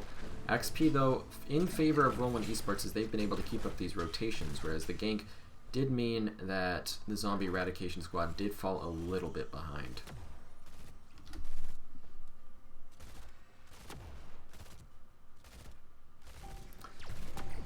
Zloth making the prediction here that we're going to see either a Kel'Thuzad carry or a Kel'Thuzad not being enough and Roll1 Esports taking the win. And I have to agree. I think Kel'Thuzad is the linchpin here for the Zombie Eradication Squad, as they are starting the channel onto the point. The blue team stepping back to take their camp and not keeping someone nearby to start the channel, so percentage is going to be ticking up for the red team. Ariadne stepping forward as the healing beacon dropped already. Red team going to be able to potentially just walk off, although Ariadne getting hit by some nice CC chain, getting hit by the Fire Breath. Going to get taken very low, but also going to be able to tap at the fountain as Oreos heals them up. Not even going to tap. Lots of faith in their healer here. So we've got Kel'Thuzad going ahead and pushing out in the top lane a little bit, trying to get that going in favor of their own team. As level 7s come in for both teams, Blessed Momentum, the pick here for Johanna, as well as, interestingly enough, we have the Incendiary Elixir for Greymane, so looking to get the poke here with his Q. Lots of chunk already coming out onto the red team, and that is what I expected with the Deathwing. He is just able to poke so effectively while being such a big health bar, making him so hard to take out.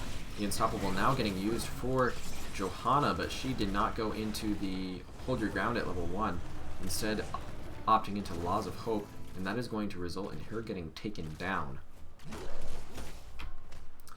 Now, the Protector going to be in favor of the blue team for the first objective, as I expected. Looks like they're going to opt to rotate into the bottom lane. This is something that I see sometimes, but not super often. Electing to, instead of prioritizing the next objective, immediately prioritize the third objective, which can be considered the more effective one, and the better one for ending a game, potentially. Sheer taking a lot of damage from the Triglav. Gonna need to be careful and use his Fountain there. But the Fountain not even quite dropped yet. We should see that getting dropped here pretty soon, probably. As the laser does come out, that's going to be enough to finish it. And Deathwing and ETC are going to be just fine as the Protector goes down. And they're also going to be up a bit in XP, as Big Beard has been soaking lanes, while we did see the Blatrix joining the team. All items used, though, which means as the turrets are taken here, it is going to be an even objective for the second objective point in the top lane. Both teams should be able to be on even talent tiers. There's a little bit of an XP lead, about half a level for the blue team, but I wouldn't expect for that to lead to too much of an advantage over the second Protector. That being said, rotating up the solo lane, or keeping the solo lane up top, they're going to be able to get another healing beacon on the side of Roll1 Esports. Again, just staying ahead in the item game here, as opposed to the kind of slow rotations which have been punishing the Zombie Eradication squad all series.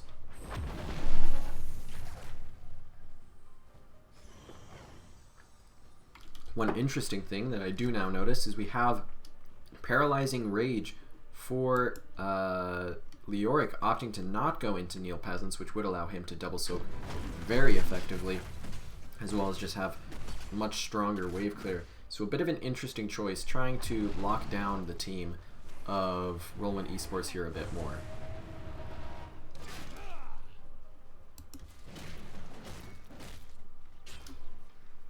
So, ults coming in for both teams. We do have Cursed Bullet for the side of Greymane, going to look to get some blow up onto the frontliners. Mosh Pit again, Flailing Swipe for the Stukov as opposed to the massive shove we saw from Oreos in the past 2 games.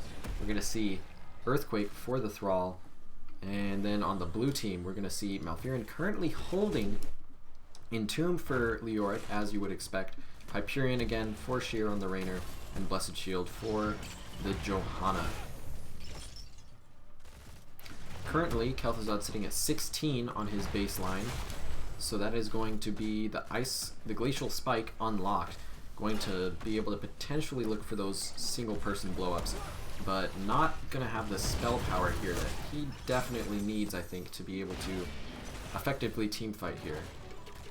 We're going to have this solo Mosh onto Raynor. You're going to get interrupted by the Blessed Shield. Twilight Dream being selected for Malfurion and used there as another Mosh interrupt, but Sheer going to get hit by the Cataclysm there from Zad on the Deathwing, and that's going to be 2 kills, one onto Malfurion and one onto Raynor in favor of Roll1 Esports. Lots of damage being put out, and Leoric not being there really costing Zombie Eradication squad in that team fight. That being said, Leoric has been soaking, and that is helping a little bit in catching the red team up. If you look at XP here, he's about 1,000 or so ahead of Thrall, and the minion XP about 1,500 in favor of the Zombie Eradication squad, while there is about a 2,000 lead in hero XP for Roll1 Esports. Now looking potentially for an invade onto the red team's turret, hoping to get the level 13 talents here in time to be able to do that, and they should get it any moment here. Deathwing dropping down right as level 13s come in. Cursed Bullet going on to the Blatrix, I believe that was, as Lean and Clean getting dove upon. Goes super low, down into about the 30 HP range, but going to be able to escape. And the turret dropped for another turret picked up, so only going to be about a 1 turret lead here for Roll1 Esports going into the objective. Although I would expect them to potentially go for the support camp again, as they have in their past few rotations. Interestingly enough, we aren't going to see the virulent reaction for Stukov, instead going for Lingering Spines, having the persisting lurking arm there, trying to be really annoying, especially with the growing infestation, allowing it to expand to a huge size, and then being able to kind of stop the self-stun there onto themselves while having the silence stay there. Deathwing using the extended Fire Breath there, thanks to his Fire Breath build, to try and get some damage onto the fountain of the Zombie Eradication squad, as they're going ahead and picking up the healing beacon, since Roll1 Esports elected not to. So, that being traded out as Big Beard gets hit by the Entomb, gonna drop the Earthquake as well as a Mosh Pit coming onto 3 in the backline. Not gonna be able to be interrupted here. Gonna get nice damage onto Ariadne, Sheer, and Lean and Clean, as well as the Blatrix. Only Oreos and Sheer are gonna be able to escape. That's a 3-for-0 in favor of Roll1 Esports. Not sure if the healing beacon got used there. I believe it did, because I'm not seeing it picked up here by the blue team. But they're going to go ahead and immediately push in, using Greymane's insane siege pressure, as well as the huge health bar that Deathwing has, to be able to just take this fort out and help it so that their protector doesn't have to quite push as much up through this top lane, or potentially maybe looking for a keep play. Gonna have both of the front line in the protector yet again, is the Blatrix gonna need to get out of there. And it looks like they're gonna go for just a pretty standard play here, open up the middle lane a little bit, and then probably, I would expect, go into the bottom lane and look for the fort there to get yet further advantage for the next objective. They're gonna finish out these turrets here. Have to see if they choose to stay, as Lean and Clean using the protector to just get some stacks, sitting at 29 out of 30 on the baseline. Once they get 30, that will be a huge power spike, and we'll have to see how much it helps them. But currently, the blue team keeping them away from that final stack that they really need.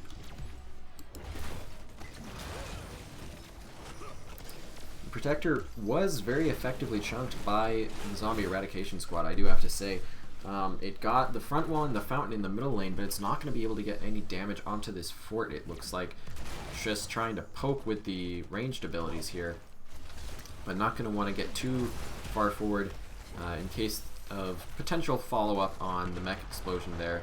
Root is going to land onto Rock Your World, as well as Hyperion being popped by Sheer, but not much else going to happen, as we're going to see level 16s coming in on the side of Roll1 Esports. We're going to have the Alpha Wolf there for Thrall, looking for a bit more percent damage. Really, the entire team specking into some percent damage with Greymane and Thrall, trying to really take out this front line of Johanna and Leoric, and they have been very effective at that all game. With the level 16 tier, they're going to be able to steal the turret away, and the Zombie Eradication squad right now is at a point where they're down items. They're going to be down the fountain for the next objective, down only about a level in XP, but that could definitely snowball out of control if they do lose the next objective. So I think this is the point where they need to start looking for something as they pick up their own level 16 talents. Leoric actually going for a Drain Hope build with Crushing Hope and Unyielding Despair there. Interesting build. I think the damage reduction would have been pretty nice. It's less effective onto Deathwing, as it is, the way it works is it doesn't take out 40% of the entirety of Deathwing's damage. It takes out 40% of the 200% thanks to his trait, doing 100% bonus damage to heroes with all of his damage. But still, that would be very nice for the Greymane, I believe, as well as the Thrall. So we'll have to see if that works out for them, if the percent chunk onto Deathwing will be worth giving up that potential damage reduction onto the entire blue team. Raynor holding his level 16. Gonna go for Give Me More there. And at this point, both teams just kind of playing passively, looking for soak, although potentially Roll1 Esports looking for a bit of a bush gank. The Dragon going to take up a lot of space in that bush, but they're not going to quite find anything. And the top lane just going to get depushed here by the zombie eradication squad. That is an opportunity, though, for Zad on the Deathwing to fly in with the Cataclysm. Did go into Burn Beneath My Shadow for the reset when this fort goes down. So you'll see the cooldown immediately resets in the top there. And that's another fort down, and the crucial thing, the fort is where the next objective will be. So Roll1 Esports now not only up a healing fountain, but up a retreat point here for the next objective, as this Deathwing has proven to be extremely effective for them.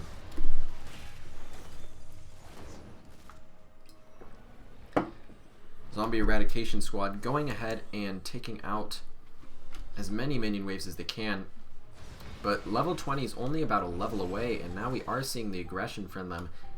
But I think it might be a little bit too late. At this point, Roll1 Esports is just playing as safe as they can, trying not to give a fight to the Zombie Eradication Squad, because they know they can just soak 20 and then have yet another advantage here. And they don't want to give away that advantage like they gave it away in the last game. Turret is going to get picked up here for the Zombie Eradication Squad, but they're still going to be down a turret and a healing beacon as they move on to this point. They're going to take the fight before level 20s are here, if they're able to, and Roll1 Esports, after all, does seem willing to give it. The 30 baseline stacks finally finished, and it looks like Rock Your World going to get taken out thanks to a wonderful entomb there from the Bladetrix. That's going to be a 4v5 now, but a huge Fire Breath, and with the Conflagration, which is what it's called, at level 16, Deathwing just destroys the Zombie Eradication Squad, kills Malfurion and Kel'Thuzad, takes the rest of the team extremely low. That is insanely punishing if you do group up on that. And we saw just how much damage it did there. Deathwing, the damage leader in the entire game by an enormous amount, 15,000 ahead of the Greymane here, as we're going to go ahead and have a pause, which means you get to look at me again. It's wonderful. I know. It's great. We do have a disconnect here, it looks like, from the Thrall on the side of Roll1 Esports.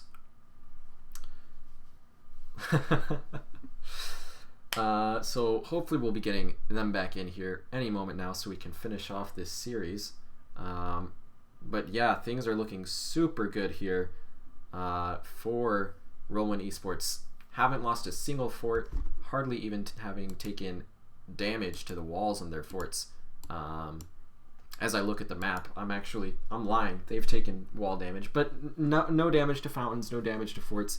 They're doing really well, and while they did end up losing both Thrall and ETC during that fight, so trading 2 for 2, they are extremely likely to be able to take this Protector, as the entire red team has backed up, and they should get level 20s any moment now. So it's all going to be about the defense on the side of the Zombie Eradication Squad. Are they going to be able to pull the defense down level 20? And if so, are they going to be able to come back on the next objective? Because they're going to have a lot of passive pressure. I would expect at least the bottom keep to come down. If they don't get the core, we should probably see the mid fort going down. But we will have to see what exactly happens here.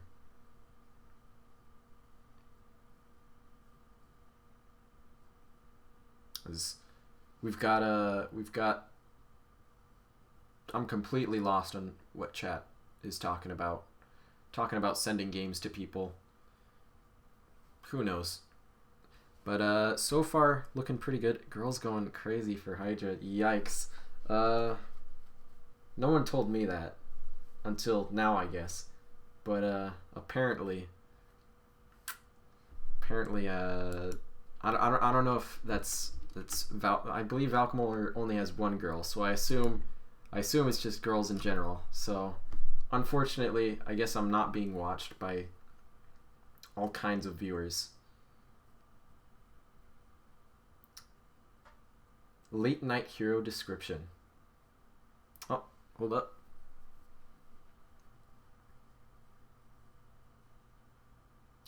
Alright, should hopefully be getting in here any moment now. Hot Spy Mail. Nice. Nice.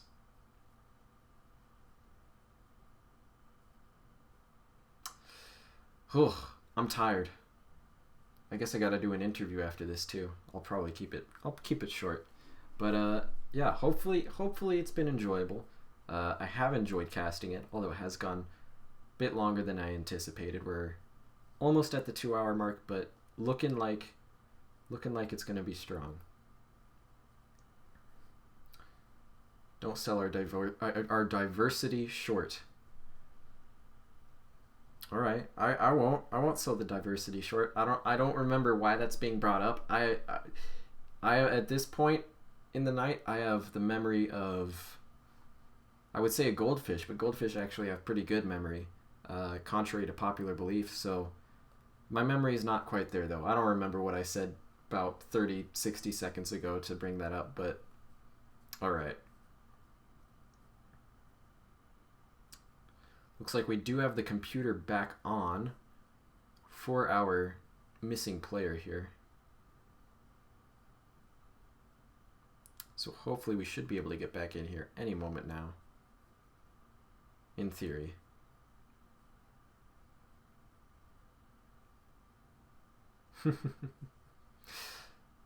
And as we say that, we have one player from the other team heading off to take care of a family problem. So, hey. Scroll up for the descriptions. All right, hold on. Let me look at chat here. All right, we've got the big guy with the mace from Lord of the Rings. Nice, nice. That lady with the metal block on her arm. Okay. Mr. Angry Christmas Tree with antlers. All right. Long hands guy with a cat. Oh, Kel'Thuzad. Right.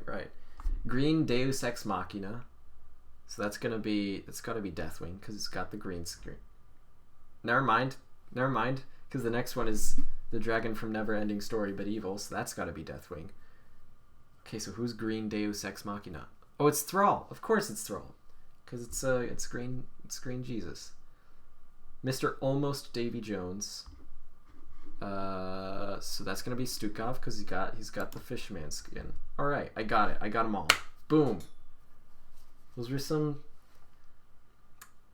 pretty good hero descriptions. I think I'd rate 6.5 out of 10. Pretty good. Oh, my bed is completely unmade. Normally I make my bed before these things, but no, you get my glorious unkempt bed here. I'll even move aside. Look at how unkempt this is. I'm like a pig.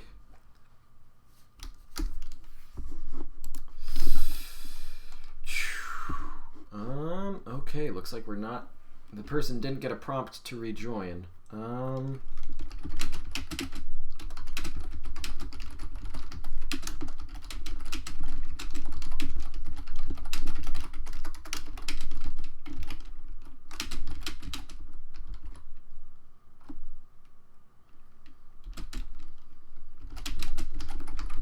Looks like potentially the player isn't getting a prompt to rejoin the match, so unfortunately, who knows?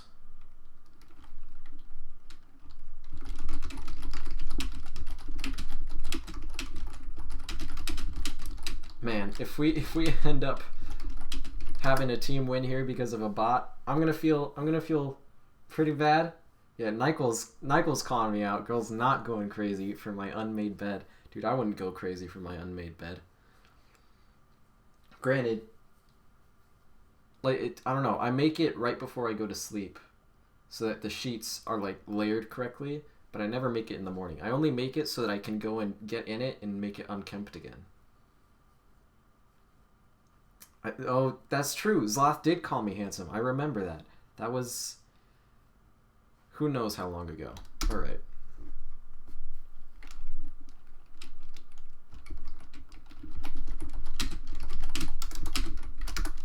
Alright, looks like we are going to be getting back into the game now. Boop! Get to look at what I've been looking at for the past few minutes. Alright.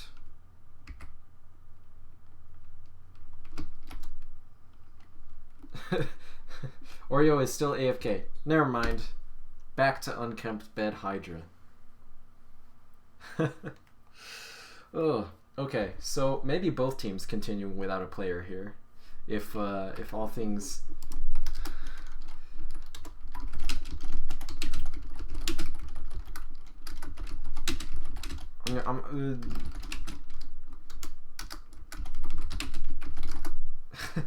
So potentially both teams here going ahead and not having a player. They're starting the timer. All right, the 10-minute timer is being made. So worst comes to worst, 30 minutes past midnight, this game is resuming.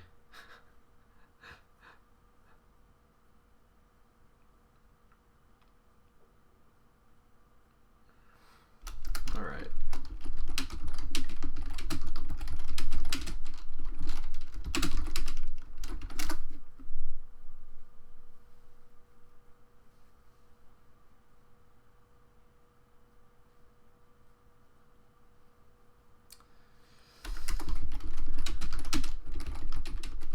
Sorry about the delay. I'm like, I wish I had more to talk about, and I normally would, but I'm tired, dude.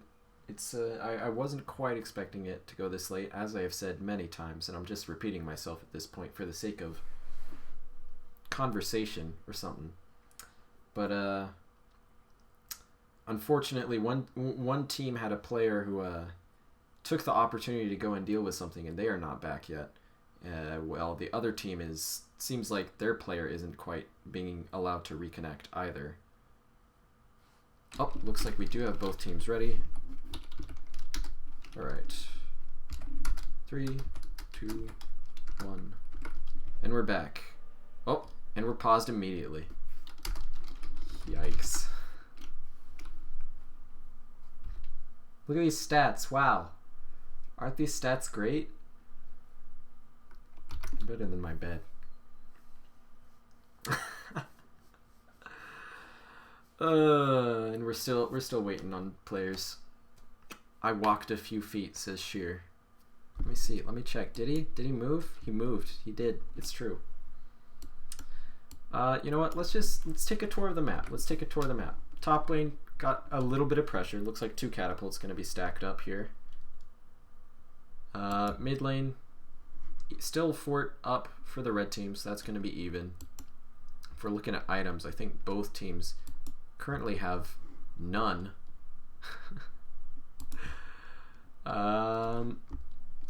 So yeah, right now it's actually only 2 forts in favor of Roll1 Esports, as well as the fountain in mid lane. But I expect this should be a protector for them. Hey, great, we finally have our teams.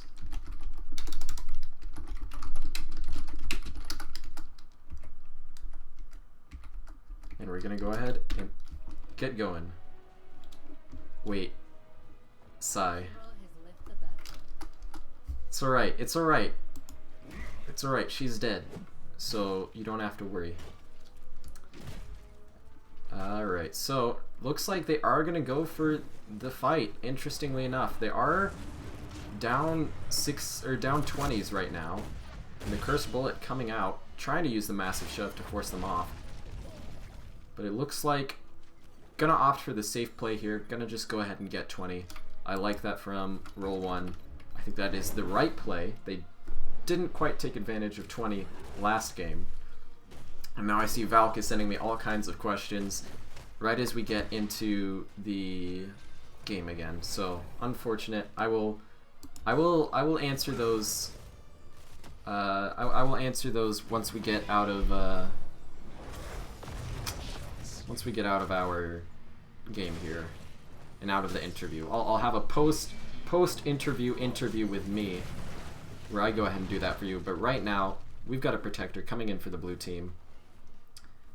Looks like putting ETC in, but this time, nope, they are going to put Deathwing in again. So they're going to have the same people in as we had leaning clean, pushing out the top lane there a bit. The mid lane actually did get pushed in and take some damage from those minions. Pretty substantial in the late game.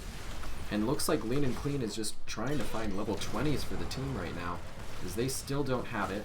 Level 20, not even picked for Thrall yet, as I believe, yeah, we do have the Thrall AI. as unfortunately they were not able to reconnect. So we're going to be holding that talent, but we do have the Buried Alive, the Might of the Scourge here. Resets upon resets for Shadow Fissure.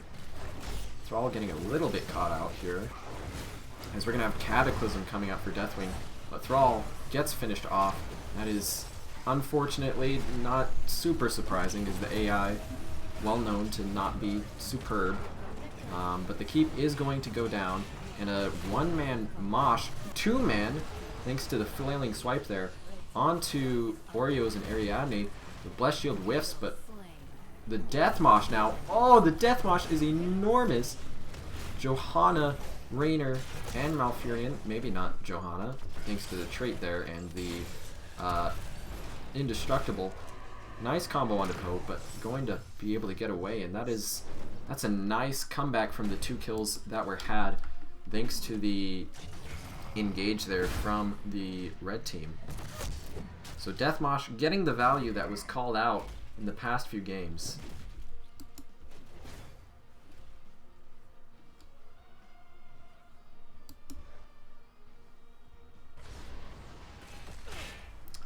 We're going to go ahead and have red team, just Johanna for the moment, starting on the turret as Lean and Clean trying to push out this lane a bit. We are 19, almost 20 minutes into this game, so we do have to be aware that these catapults are going to start being an issue in the top and bottom lane, and Leoric's going to go ahead and go down there. Stood in the fire a bit too long. Stood in the fire, also Deathwing's level 20. Ooh, and unfortunately, the AI going to immediately pick up that item. Who knows when they'll use it? Who knows if they'll use it? I sure don't. So we'll have to see. Is Team Thrallbot going to win? Are they going to be able to pull through? Ariadne finally finishes it, but they're completely on their own. Gonna have to pop the Blessed Shield to peel themselves there. Normally, Johanna solo camp, not the best thing there, but it looks like, as we have interesting, the Gilnean Roulette picked here for Greymane, looking for the sustained high damage poke, as it were. Not a talent that I'm super keen on, but we're going to have to see how that works out for them. We do see Execute and the Lunar Shower here for Malfurion, as well as the Indestructible, which we already saw going into action once. Ooh, Thrall actually swapping out the turret, prefers it over the Healing Beacon, so Rock Your World going to be able to go ahead and grab that. I think that's a favorable trade there. I'd rather I think Healing Beacon is a bit stronger here.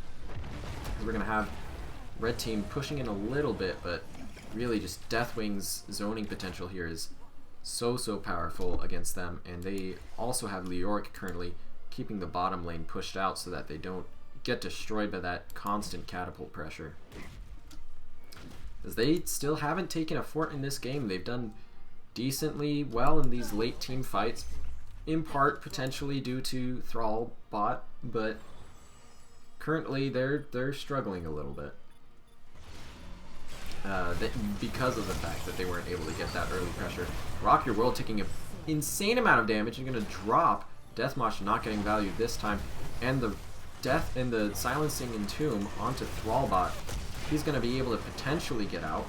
Yes, indeed he is, thanks to the Earthquake giving him insane sustain. Oriole's going to get dived on by Poe here on the Greymane, going to get taken out. The Flaming Breath coming out from Zad. It's a 1-for-1 trade, tank for healer. I think that definitely favors the side of Roll1 Esports. Zad is still going to be a huge health bar for the blue team, and there is no option to really self-sustain for the side of the zombie eradication squad. But for the moment, oh, as a nice Fire Breath going to chunk Leaning Clean into Ariadne there. But for the moment, looks like the blue team is content to just let these lanes push in. And those are going to do a ton of damage. We might see another Winions game if the blue team, if the zombie eradication squad is not careful. But they're gonna get the protector. with Thrallbot pushing top, they just were not willing to do anything about that. Sheer tries to Hearth in the middle of the fight. Not going to be able to, as you would expect there. Thrallbot going to get caught. Malfurion currently coming back from the dead. Going to try and use the Lunar Shower to deal with these. But look at that damage as Leoric falls to the Deathwing. Johanna the only one in here as both Raynor and Kel'Thuzad had to come back. 16% taken off of the core. It's down to 84%. And the top keep taking pretty substantial damage. So this Protector looked like he was going to be potentially a bit of a comeback for the red team. Being able to punish the Thrallbot there. But they're not going to be able to really get anything with it as they're being forced back entirely to just defend.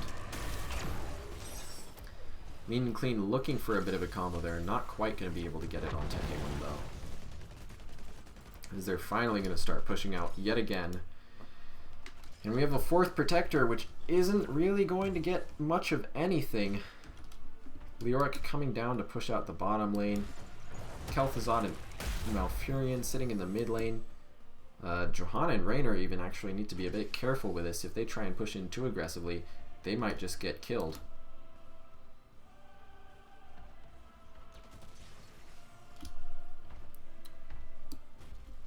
Valk calling for the top keep to get taken out. Not quite going to be able to, obviously. It's still sitting at about 2/3. And right now both teams just kind of bunkering up. Not really wanting to risk anything. And so we go back to this stalemate. So we've got both of these teams have been able to do pretty decently. I can't help but think if it weren't for the Thrall AI, this game would have ended about 5 to 10 minutes ago. Not 10, but yeah, it would have ended a while ago, hopefully. Now we are seeing once again a stalemate, and this time there's no item advantage for the blue team. They've consistently had an item advantage for the past while, but now it looks like Healing Beacon gonna get focused onto for the red team. But the blue team is aware, and Roll1 Esports definitely has the potential to zone. Although a nice Entomb and roots and everything, but doesn't matter if you have a flaming breath from Deathwing there. Destroys Kel'Thuzad. Oreo's trying to escape as the Cataclysm comes out. Sheer also trying to run away, but Zad is also getting low. Everyone's taking damage, but Curse Bullet whiffs off into the side. Looks like the Blatrix going to get caught by Stukov, and a power slide there going to get taken out as we have 3 catapults onto the core of the zombie eradication squad. 2 dead. Is this potentially the point where we see Roll1 Esports look to end as the core drops down to 60%? Zad falls down, starts clearing out the wave, throwing out some stuns. The entire team is here. It does look indeed like they are trying to end now. And I think they definitely have what it takes. A mosh pit coming out onto 2 certainly helps as Poe and Zad on the Deathwing focus onto the core. And despite the struggles with Thrallbot, that is going to be game 3 going in favor of Roll1 Esports. GG. Oh man. The series that never ended, except it did. Roll1 Esports pulling it out, all of their deaths being on the front line with Thrall and ETC. But coming out on top, thanks to Deathwing. If you look at this, nearest being Greymane, and he's 50,000 or so hero damage below. Just ridiculous amount of damage here. Go ahead and give you the talents.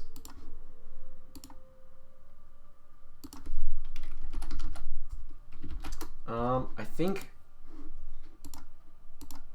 I'm gonna go ahead and pass on the interview for the night. It is so late. Gonna pass for tonight. Super late. GG's. But I want to thank everyone for coming out. Wonderful games. Despite how long they take, we kind of had a little bit of throwing back and forth, some technical issues, but hopefully was enjoyable for everyone. I'm gonna head out. I'm gonna hit the hay. I promised Valk I'd answer his questions, so we'll do that real quick. What would you make as the next hero? Karax from StarCraft.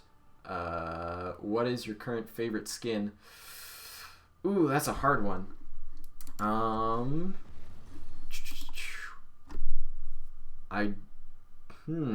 Hard to say. I really like here, let me find it.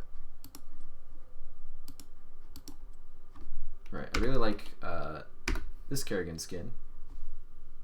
This is a really good skin. Couldn't say it's my favorite, but it is late. That's all I got. Thanks to everyone who came out and stayed throughout this late night cast. I guess for the Westerners out there watching, Valk, Sloth, you folk, bit less late, but still, thanks for coming out. I appreciate it. Appreciate the patience with the technical issues. That's all for me. I'm going to go ahead and finish this off. Catch you all later.